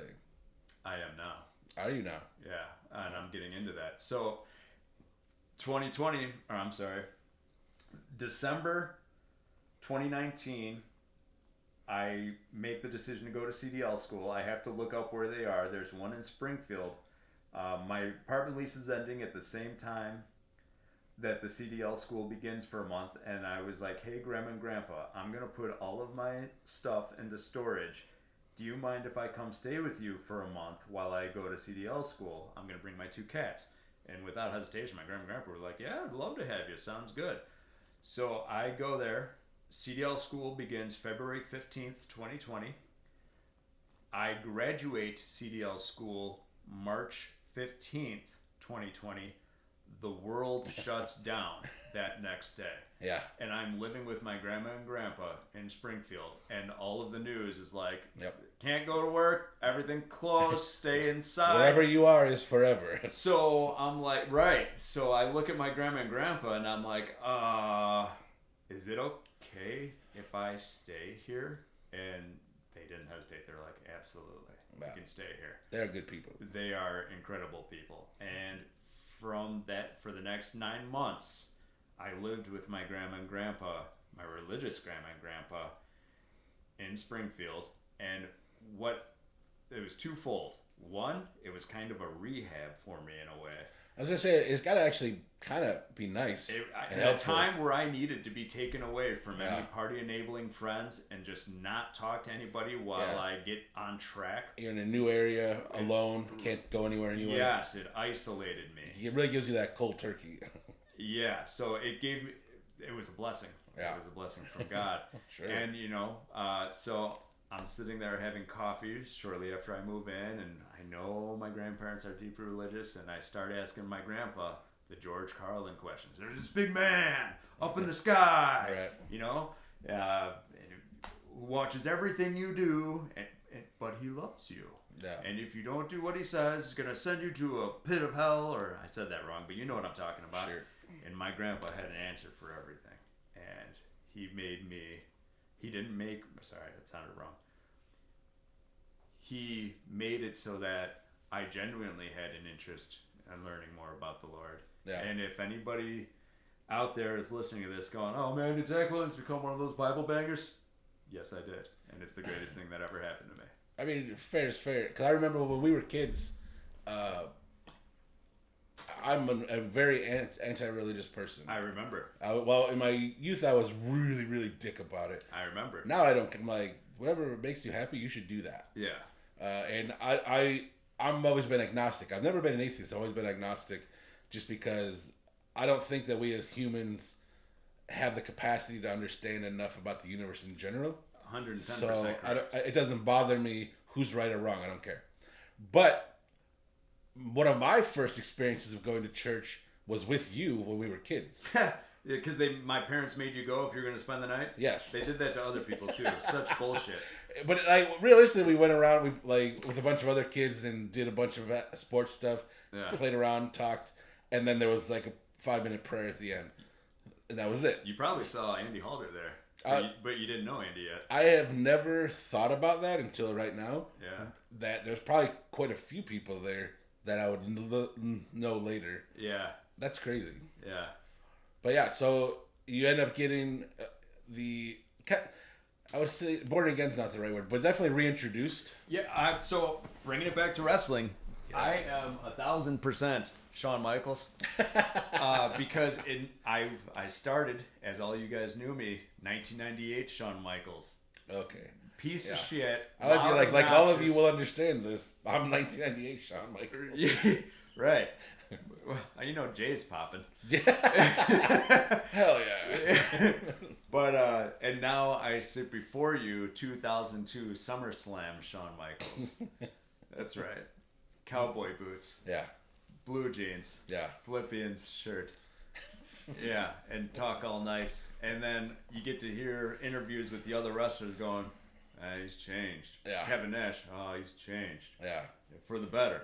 Yeah. So that's basically where my life is. I'm 2002 Shawn Michaels now. Yeah. Redeemed. Do you feel less arrogant? Like, because one of those things you mentioned about Shawn before was that he's such a humble person. Do you consider yourself humble now? Because you have not stereotypically been a humble person. Yeah. So way more humble. Yeah. But I am hyper focused on everything in my life that I'm doing, that I'm extremely confident in everything I'm doing, which can be taken as arrogance to some people. But but that's on them. I don't know how I can downplay that. So I would say some people may still describe me as arrogant, but not rude arrogant. I'm confident arrogant. Because if you don't believe in you, who's going to? You have to believe in yourself. Mm-hmm. I feel like I should read you what you texted me about being on this show. Be like, are you sure this isn't rude arrogant? Yes, awkward pause. I don't know what you're talking about. Yeah, I was like, after you're like, I'll only do the show if I can do this and talk about this. And I'm like, you do whatever you want. I control the editing and what happens on the show. Yeah. So the reason for that was I didn't think you were going to go for that. And I could have, then I'd be like, well, I didn't have to do the show. Trying to talk. Trying to get out of it, but trying to make me be the one who tells you. Correct. I thought you would have been like, sorry, pal, that's not how it works on my show. Yeah. I thought for sure but instead you were like, yeah, sounds good. I don't censor people. And I'm like, damn it. Now I got to do it. No, I have Son to of a follow bitch. through. Right. That's why I laughed. I'm like, you want creative control? Sure. I'm the editing guy. Right. But also at the same time, so that was my inner monologue. I was like, shit, he totally gave me everything I wanted, so now I have to do it. But then I was like, I got excited because I'm like, now I can do it the way I want to do it. Because I remember hearing early episodes, like with Josh Diekman and stuff, like with the name dropping, and I loved it because progressively on your show, I've heard name dropping become more and more and more. And when names get dropped, I'm like, oh yeah, there it is, the juicy details. I want to hear about this. Well, the difference is none of them are in a negative context. And that's you even just did it yourself because you told me you'd be an open book, and you literally were just like, I don't want to get into those details. We obviously didn't mention your ex-wives by name, so you have the same thing in you. You just don't realize it until it's coming up. Well, yeah. That's why I tell people to be mindful while you're talking. Right. Yeah, and also the me of today is not negative or. I don't even feel that way. If I wanted to be negative, I'm not that way. So I just knew, called that kid a piece of shit. Yeah, Rich Vach. He deserves it. What a piece of shit. I am a big fan of people that double down. Like, especially when they do something bad. And then when you're like, do you want to maybe not? And then they double down. Also, he was 12 years old at the time. And I freely admit that me at 34 was a piece of shit. So I'm sure if Rich Vach was here, first of all, I would look him in the eye and be like, oh, sorry, bro. I didn't think you were ever going to hear that. I didn't mean it. I like that you're putting something on the internet and you're like, nobody's going to hear it. Yeah, right. But I bet if Rich Vach was here, he'd be like, oh, yeah, I was 12. I was a piece of shit. He's right. Maybe. Some people don't grow. Well, then, if I would also look at 42-year-old Rich Vach in the eyes and be like, you don't think you're a piece of shit when you're 12? And if he was like, no, it's fucking awesome. I'd be like, well, I respect that too. Good day. I think that's fair. Yeah. I couldn't imagine anybody looking back and being like, no, I've always been amazing. Remember Mike West? Yeah, I love Mike West. Yeah, Mike West. I was I'd friends like to know with him. what happened to him. Yeah. Yeah, Mike West is pretty good when he wants to be. Sure. He didn't like me at first, so he was a big piece of shit. But then he did end up liking me, and then he became awesome. You could say that about a lot of people, really. Yeah, that's probably true. But me, him, and Brandon, Brandon Tudor? Yeah, Cal, yeah. Oh, Cal. Yes. We would drive around, and man, Mike would make us laugh so much. He would just rip through people's yards and do dumb shit all the time. Sure. He could do a really good Scooby-Doo impression that I just loved when I was a kid.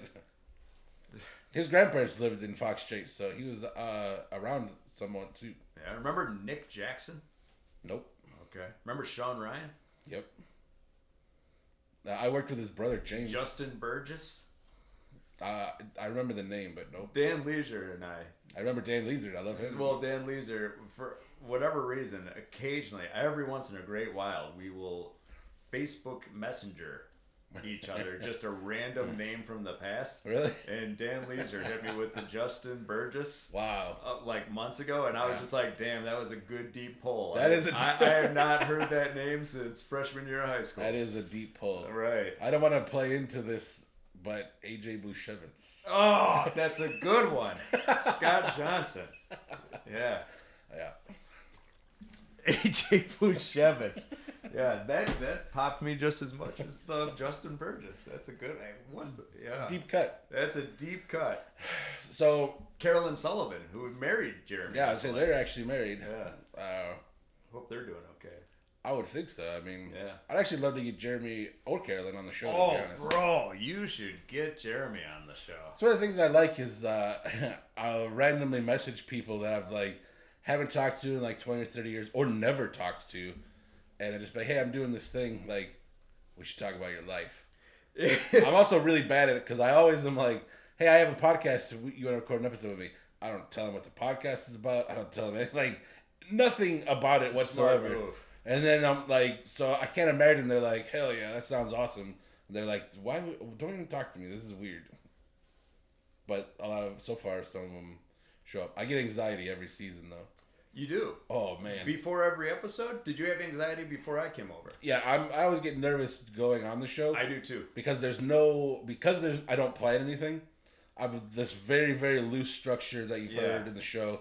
But things go off I like when things go off the rails because that's what conversation is like. And there's a lot of times somebody will say something that pulls me in a direction. And I enjoy that. But I'm always like, is this going to be good? How long is it going to be? Is it going to be too long? Is it going to be dead space? Is it compelling? Do people give a shit? In my head, nobody cares about any episode ever.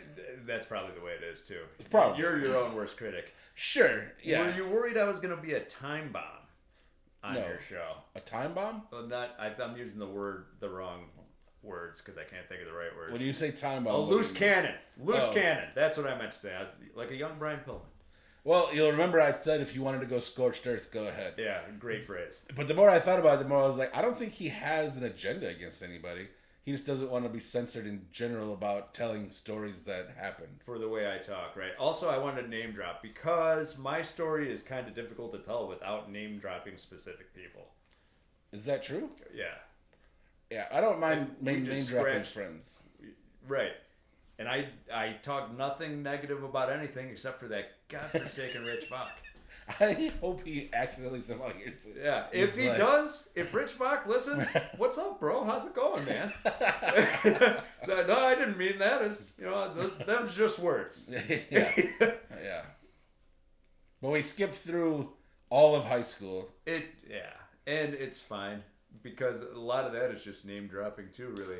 Yeah, that's true. But I became a goth kid. I would say there's a shift that happens. Oh, yeah. Because like I said, we were close through junior high.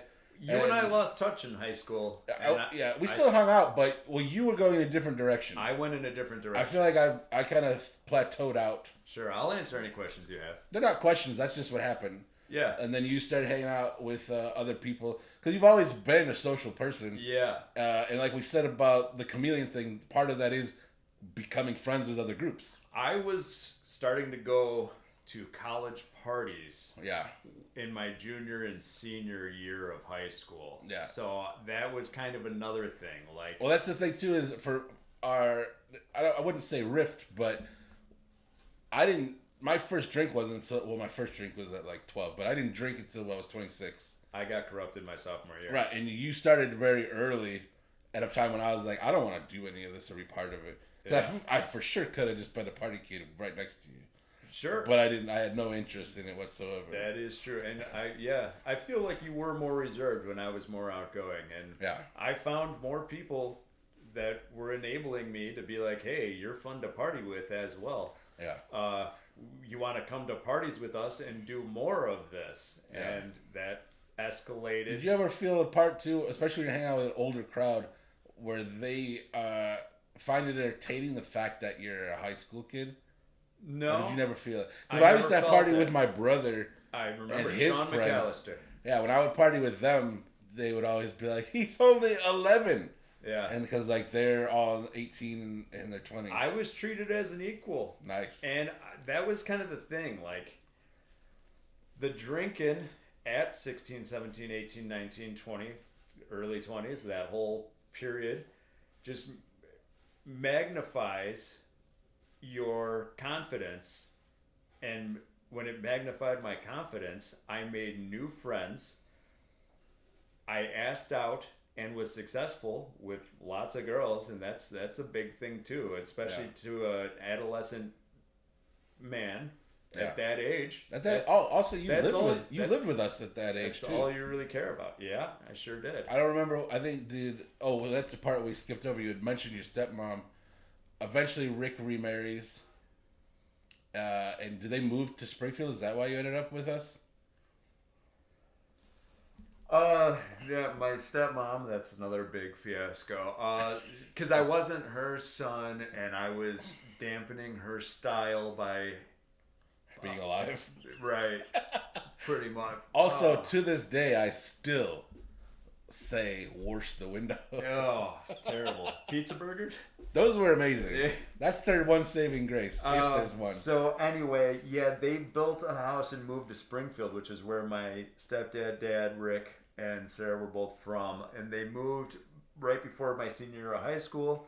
And me thinking I'm Mr. Popular and everything, which there's truth too. So not arrogant at all. I mean, I was living for the friends and the homies and hanging out. I didn't want to move. I didn't want to graduate my last year of high school with people I didn't know. So somehow I was able to convince. Well, I told that to Rob Weingard. Rob Weingard told his parents, and Rob's parents asked if I wanted to live with them for senior year of high school. Yeah. And it was amazing. And I did. They built me a little bedroom Bob. with drywall. Bob was awesome. Yeah, Bob was awesome. Bob was great. Bob used to see me. Remember when we used to wear those long shorts? Oh, yeah. Yeah. I didn't, but yes. I remember. Kids did. Yeah. Well, I did. And Bob saw me one day. He's like, what? You couldn't afford the whole pair of pants? That always stuck out to me. But yeah, so I lived with the Weingards. I graduated high school early, January 2001. Me too. And then I moved in with Grandma and Grandpa Cerna.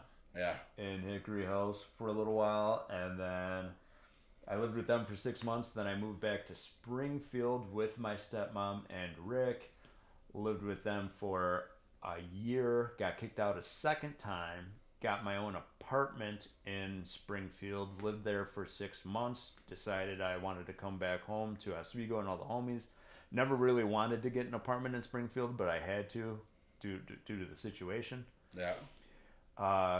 Got my own apartment at the Victorian. We're off, what is it, Orchard and Route 30? Yeah, I associate those with Rob. Yeah, I was going to say it, but I didn't want to name drop. Rob Beltunis? Yeah.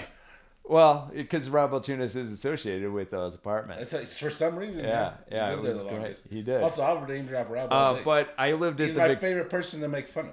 Victorian apartments for 3 months, and I was horrible with money, and I was not able to pay my rent, so I got evicted after that 3rd month, and I had nowhere to go, and I didn't have a bunch of money to like put down a down payment or whatever. What's that called? A security deposit.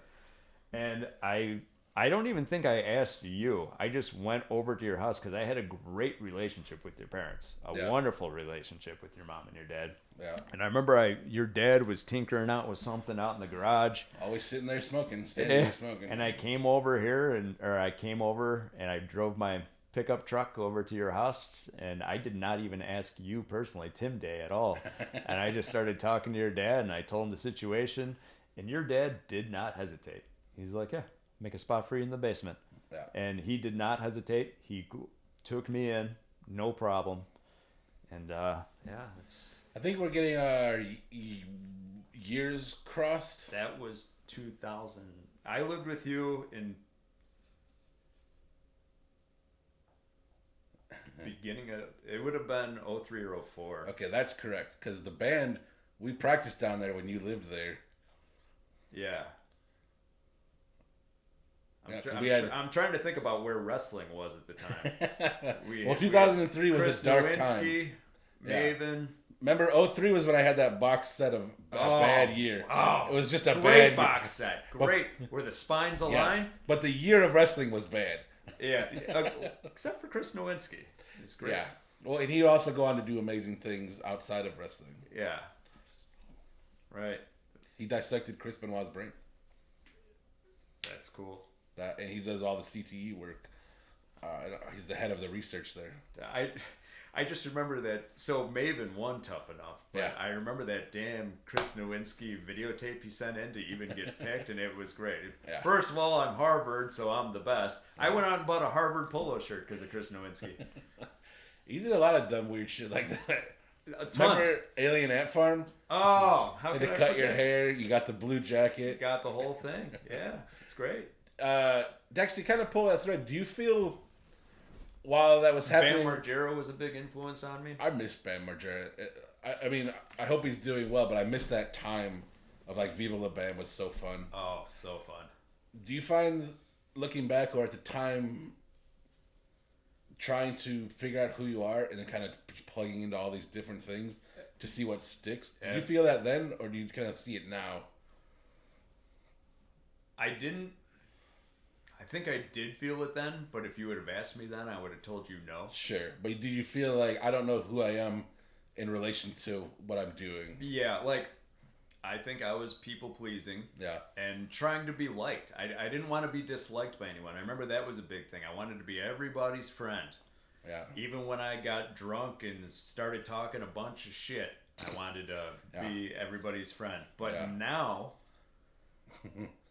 like I said, there's saying that you don't care what anybody thinks and then genuinely feeling you don't care what anybody thinks. Right. And I'm that way now. And I've also calmed down a tremendous amount. I don't have any of the teen angst or anger. There was shit tons of anger there. And if you would have asked me back then, are you angry? I would have been like, no, man, peace, 311, rules. Yeah, that's great. It's actually that sentence is one of the reasons that I don't like 311. Yeah, because everybody's so fake about 311 sucks ass. They're so fake about it. Yeah. I have thrown on 311 in my car for nostalgia purposes a couple times, and after 2 songs, I'm like, that is enough of this bullshit.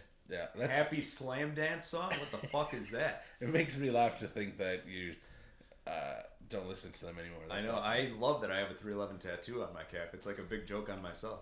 Well, yeah, but that's also like... It reminds me of who I was back in the day. Which is important. It reminds me of being 17. But it's also, you're tied to people as well. Yeah. Like, we all have dumb tattoos, but they still mean something to us. People through different jobs have seen my 311 tattoo. 311? Big 311 fan? Nope. Hate them. Yeah. Right, that's exactly correct. Yeah. And then I still use Zack Williams 311 at gmail.com as my email. And whenever anybody sees that email, 311, like the band? Yeah. I'm like, yep. Yeah. Sure. Like the band. Yeah. I mean, I like the idea of when somebody tries to bond with you over that. Yeah. Be like, yeah, I love them too. And be like, listen, this is a reminder of how much of a shithead I was. You'll get there. That's exactly correct. We just lost all of our friends now. Yeah, but who gives a shit? See ya. I don't care. Yeah. I want them to be good. I want people to not be friends with me because I badmouth 311 on Tim Day's podcast. Why do you hate Zack Williams? That piece of shit badmouth 311 on Tim's podcast. He doesn't like the music I like. Right. Well, sorry. If the action figure collection, pro wrestling enthusiast, and cat lover didn't do it for you already. Or the just sheer arrogance and drunk asshole from the past doesn't do it for you. Yeah. Yeah. If you're still here, make sure it's me denouncing 311 on Tim's podcast that does you in. Yeah. Yeah. To anybody that ever didn't like me in the past. I don't blame you. I totally get it. Yeah. Well, I think I'm a big fan of evolving as a person. Yeah. And I think that's why you had mentioned I was reserved. And I need that for personal growth. I have to pull myself out and kind of then evaluate. Correct. And that's I spend a lot of time deep thinking and overthinking and overanalyzing. That's your own biggest worst enemy, and sure. I'm extremely guilty of it. Yeah, well, I think it's a double-edged sword because I think it has the capacity for good and the capacity for bad. After you make up 700 fake scenarios that don't exist, but now you're upset about them, right? Which I'm guilty of doing. Yeah, I like being mad about things that didn't happen. Yeah, right. I've also, it's one of my thing with women too. Yeah? Something I didn't actually do, but they thought I might. So now they're mad at me for potentially doing what they thought I was going to do, but I didn't actually. So now they're yelling at me. Yeah. Right. I know that probably doesn't make sense, but it does. It makes sense, but I think that's also just an immature person in general. Yeah. Oh, I'm not even going to go down that road.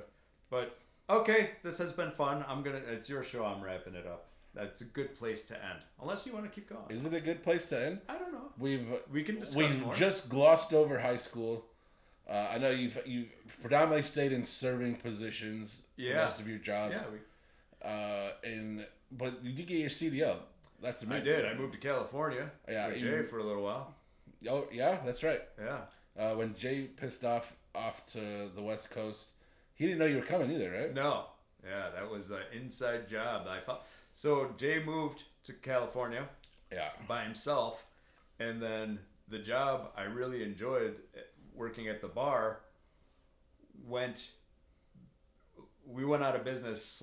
The owner went bankrupt out of nowhere. It was business booming, doing great business, money flowing in. Yeah. And then we just had to close our doors one day. It's weird how it happens out of nowhere. And I found myself with like $2,500 in the bank and no job. Yeah. And the reason I wasn't going to California with Jay was because I liked the job I had so much. But now that job was gone and I had some money saved up, why not just move to California? Yeah. But you can't just move to California. Where are you going to stay for a little while? Right. Randy Osso's already sit out there. What's her name? Caitlin Garrett? Do you mean Catlin? Catlin? Yeah. Yeah, Catlin Garrett? Mm-hmm. That's it, right? Yeah. Yeah. She was out there. So I remember I messaged Randy and I was like, hey, thinking about just moving to California on a whim. Can I just stay on your couch for a couple weeks? No hesitation. He's like, yeah, sounds good. Yeah. And not for nothing, like that might be off-putting to some people, but you have a really good track record of getting yourself on your feet. I've never not fallen on my feet. Right. So when my dad kicked me out of the house at 17 and called me a survivor, he was right. Yeah. Yeah, and that's how my stubborn ass learned. Right. Because I was so stubborn, the only way to break through my thick head was for me to go out and get kicked out of the house. Right. Go out and there's something incredible about what you've been and what you've done, because at the end of the day, there might have been nets for you if you needed them, maybe, but you're a self-made person. Like, you busted your bootstraps. Yeah. You bootstrapped yourself into everything. Yeah. So thank you for saying that. That means a lot to me. And you're not the first person. Andy Halder, he's like, Zach, you've always been a go-getter. And I'm like, man, thanks, Andy. It's nice to hear from other people that, hey, you don't We suck. get that validation. Hey, we see you. Yeah. We see what's happening. Yeah. Especially if you have this facade of what you think people think of you. Yes. And man, does it feel good. It feels good when you do hear that from people. So thank you for saying that. But I set it up with Catlin, Garrick, and Randy, and that whole thing came to fruition. I was able to surprise Jay. He had no idea I was coming out there, and I remember we surprised him at a bar. Randy got it on tape, and I just appeared out of nowhere, and Jay was like, no way. That's all he said for like 30 seconds straight. He gave me a big hug, and then we got a place together like a couple months later. I like to think that one of the reasons he went to California was to get away from you. And then you ended up showing up there. It's a strong possibility. And he's like, I guess I got to take care of this straight now. Right. That's exactly what happened. Stuck with me against your will. Yeah, you can't just move halfway around the world. Found you again, sucker. How long did you end up staying out there? Less than a year. Yeah. Yeah. I think I moved out there in, I think it was April or May of 2012. And then I came back January 2013. Yeah. Do you ever think you'd go back, or did you have your fill? No, I would love to go back to California. That's another thing about my immediate future. Yeah. I'm probably just going to stay here because I love Illinois. I do. I like where I live right now in Four Lakes and Lyle. I've been there for 5 years. You're in Four Lakes? I'm in Four Lakes. I have been for 5 years. Really? And I love it. Do you rent, or do you buy a place there? I rent. Yeah. I have been working to get into a place where I'm ready to buy, and now I have reached that place as a result of focusing on myself and just being ultra focused. But I'm not ready to buy yet because of where the market is. I do think something big is going to happen in the market within the next 2 years. Sure. I have this is cocky and arrogant. What else is new? I have got a great credit score right now. I have a decent chunk saved up in the bank. So that's not cocky and arrogant. That's just a sentence. You do have a good credit score. I do. And you have money in the bank. Yeah. That's not arrogant. Well, listen, I feel like it's gloating to some people. I don't have a good credit score, and I don't have money in the bank. That's what makes me feel like I'm gloating, because a lot of people... It's not gloating. You did that. Yeah, I did. I just don't... I don't know. Listen to the things I'm doing. That's the whole show. I know. I could have called the show, look at me. That's what I'm saying. Like, I don't like talking about just, My favorite thing about doing this show is when I hear guests after the show has gone live, and they're like, so many people hit me up and said they listened to it, or didn't know this, or loved this. And I'm like, yeah, that's awesome. Let's lift everybody up. Yeah. Well, again, I appreciate those things. But anyway, we don't have to dance around and pretend. Zack Williams is a polarizing figure. I didn't want to be the one to say it. But it's true. I know. And and that's not an insult. That's just a sentence. I know. It is what it is. I feel like I always have been. Right. And I love it. At various times in your life, you've leaned into it maybe too much. That's why I've gone away for 6 years. Nobody has seen me in 6 years, with the exception of Dave Yohanai, Greg Shoger, Brian Ferrelli, and Jake T. Yeah. Those are, to my recollection, the only 4 homies that have seen me in 6 years. Yeah. And so coming on your show, when you asked me to do it, I was like, no, I'm not going to do that show. What am I going to gloat about myself for 90 minutes? Well, here's the thing, man. I'm not going to not see the homies forever. And I wanted to reintroduce myself to Tim Day. Come see you again. This is a soft launch. Hey, I don't suck anymore. Yeah, I don't suck anymore. I don't suck as much. Yeah, don't be afraid to say hi if you see me out and about. I don't suck. Yeah. And now I only have to tell the story once because I said it on Tim's podcast. Yeah. Also, don't be afraid if we need to make amends. I'm already sorry. Right. But I will snap on you again. Oh. I mean, sometimes you gotta, I guess. That's a good place to end right there. I will snap on you again. Yeah. I am reformed. Everything is good. Until I'm not. Tear your head off. Yeah. Absolutely. Right. I like it. Don't say the wrong shit. Yeah. I think it works though, because that is good. Like you busted your ass your whole life.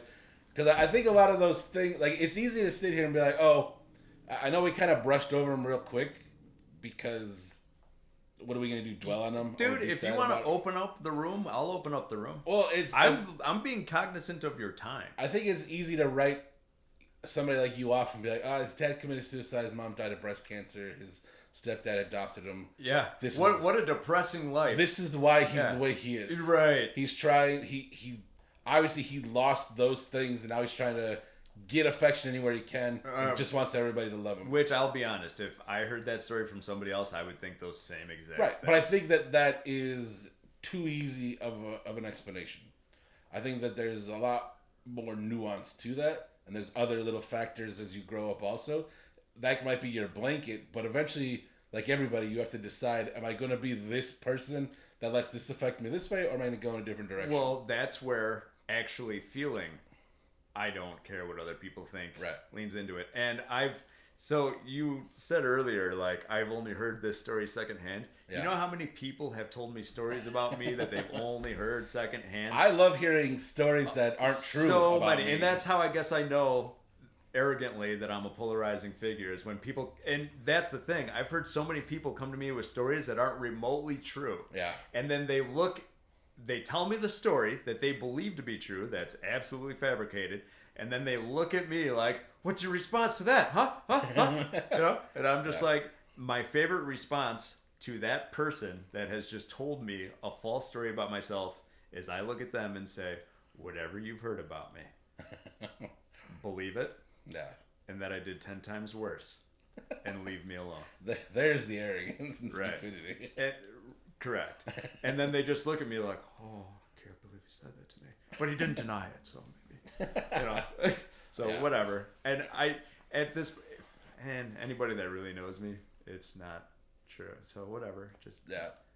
Well, I've been lucky because Hi, I'm Zack Williams. I'm ready to be friends again. Ready to get back out there. There we go. If you want a cat dad action figure enthusiast that'll talk to you about pro wrestling, I'm your man. And that's what I like is I've always known that guy. Right. And everything else is just like a stage. It was a stage. Yeah. And that's exactly and I think what that it was. those are necessary to get you to where you need to go. From 17 to 35, I will absolutely say I was putting on a performance, and I didn't know how to be the real me because I was too worried about what other people were going to think, and I was trying to be cool. Yeah. But after 35, I don't care. And in fact, it makes me feel really good to just be the genuine me and lay up that performance. Yeah. Yeah. I think it's exciting. I mean, you've busted your ass your whole life. You've always had to, make yourself survive. Yeah. But also... And I used to crave the spotlight. I don't even remotely want the spotlight anymore. Yeah. I think it's exciting to be in a place of reintroduction to where it's exciting to get to know you again. Yeah, thanks, and this kind of gives that opportunity. Man, if you're interested, cool. If not, it doesn't matter either way. Yeah. That's absolutely correct, and that's where I'm at. Cause that's even like when I'm like, hey, I'm gonna have Zach on the show, and it's like, oof. Yeah. Like, well, no, I know him different than you guys do. We grew up together. We lived together for a spell. Like, I don't know the Zach you know. I know a different version. Right. I also can see through. I've always been able to see through who you're portraying. You and Jay have both been able to do that. Correct. Yeah. So that's why when I hear stories and I'm like, what are you gonna do? Yeah. Right. Yeah. Well, I love it. So. Yeah. So the point is, maybe if you feel like it, or don't. Feel like what? Anything. And I do. Right. I feel like something. There you go. Yeah, gonna be starting something like a young Michael Jackson. Yeah. Right. All right. Now we're reaching. Are we? That was a good one. I'll let you have it. Gonna be starting something. Gonna be starting something. Voice of an angel. He literally says you're a vegetable. Who? That's like the next line in that song. Is that true? You don't even know because you don't. He Michael Jackson's it up. Look up the lyrics. You're a vegetable. Are you serious, bro? Dead serious. Wow. Because I looked up and I was like, no fucking way. Right. A lot of his lyrics are hilarious. Man, now you got me like want to go looking into it. I just watched Michael Jackson live in Bucharest. Oh yeah. Yeah. That's a '92 show. Somewhere in the early '90s. Yeah, and it's like he already came out with the Dangerous album with Black or White, and like the young girls are passing out due it's to insane exhaustion. how many people are passing out at his show. And at his final song, as he's singing the last song, there's people on stage, stagehands, that are putting like a flight suit and a jetpack on him. And at the end of his final song, he jetpacks above the crowd around to the back of the stage, and then he's just gone. And that's how he ends his show. Michael Jackson jetpacked around to the back of the stage so that nobody can start crying and wave goodbye, and that's how he leaves in huge fashion. That's a insane. jetpack. Yeah. That's wild. That's awesome, dude. It is awesome. Yeah. I feel like that's around the time The Rocketeer came out, and he's like, I'm going to do that. Bro. Yeah. Rocketeer. Now there's a movie. Right, the RoboCop. Listen, so when I got Disney Plus, the first thing I did was watch The Rocketeer. I love The Rocketeer. It's awful. I would love to watch The Rocketeer again. I remember loving it as a kid. As a kid, and that's the thing, it's so nostalgic. I loved it as a kid. I went so far as recently, they just relaunched the comic book, and I bought the first issue of the Rocketeer comic. Nice, bro. And it's based off of the movie and the original As well serial. it should be. And I was like, this is also terrible, but I love it. The Rocketeer suit, Yeah. and namely the helmet, Yeah. is great. I like that button snap jacket. That's thing just he's that old got. 50s bomber. Right, but I mean, it all matches. He's got the gold jetpack, the gold buttons on the bomber jacket, and the gold helmet. Yeah. He's even color coordinated. He's one of those IPs that I feel like could make money, and they don't do anything with. Like, There's some action figures of the Rocketeer. sure, but I mean, like right now, you could make a new Rocketeer film that would be awesome. Oh, That's what I mean. I don't know if kids today would care about the Rocketeer. You don't think so? Aren't they more interested in their TikToks and their YouTube videos? Well, see, here's the thing about a movie. If you chop it up into 30-second segments, you just TikToked for the year. Whoomp, there it is. Yeah, well, Like a young 92 Chicago Bulls. there you go. Right. There you go. All right. Are we done here? We're done here. Thanks for being on the show, man. I actually appreciate you finding time and coming out. Thanks for... Hold on. Wait a minute. I'd like to thank me for coming. The pleasure was all yours. Gross. That was an old school Zack Williams for you. Nothing like spending 2 hours explaining how much better you are, and then at the last second being like, "Or am I?" Yeah.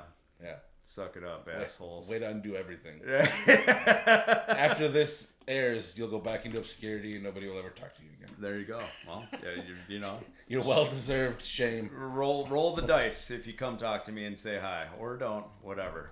Yeah. It is going to be you rolling the dice ultimately, because I'm perfect in every way. Oh God, you can't even help yourself. It just comes out naturally. That's what people hate about you. You get that. Let the polarizing continue.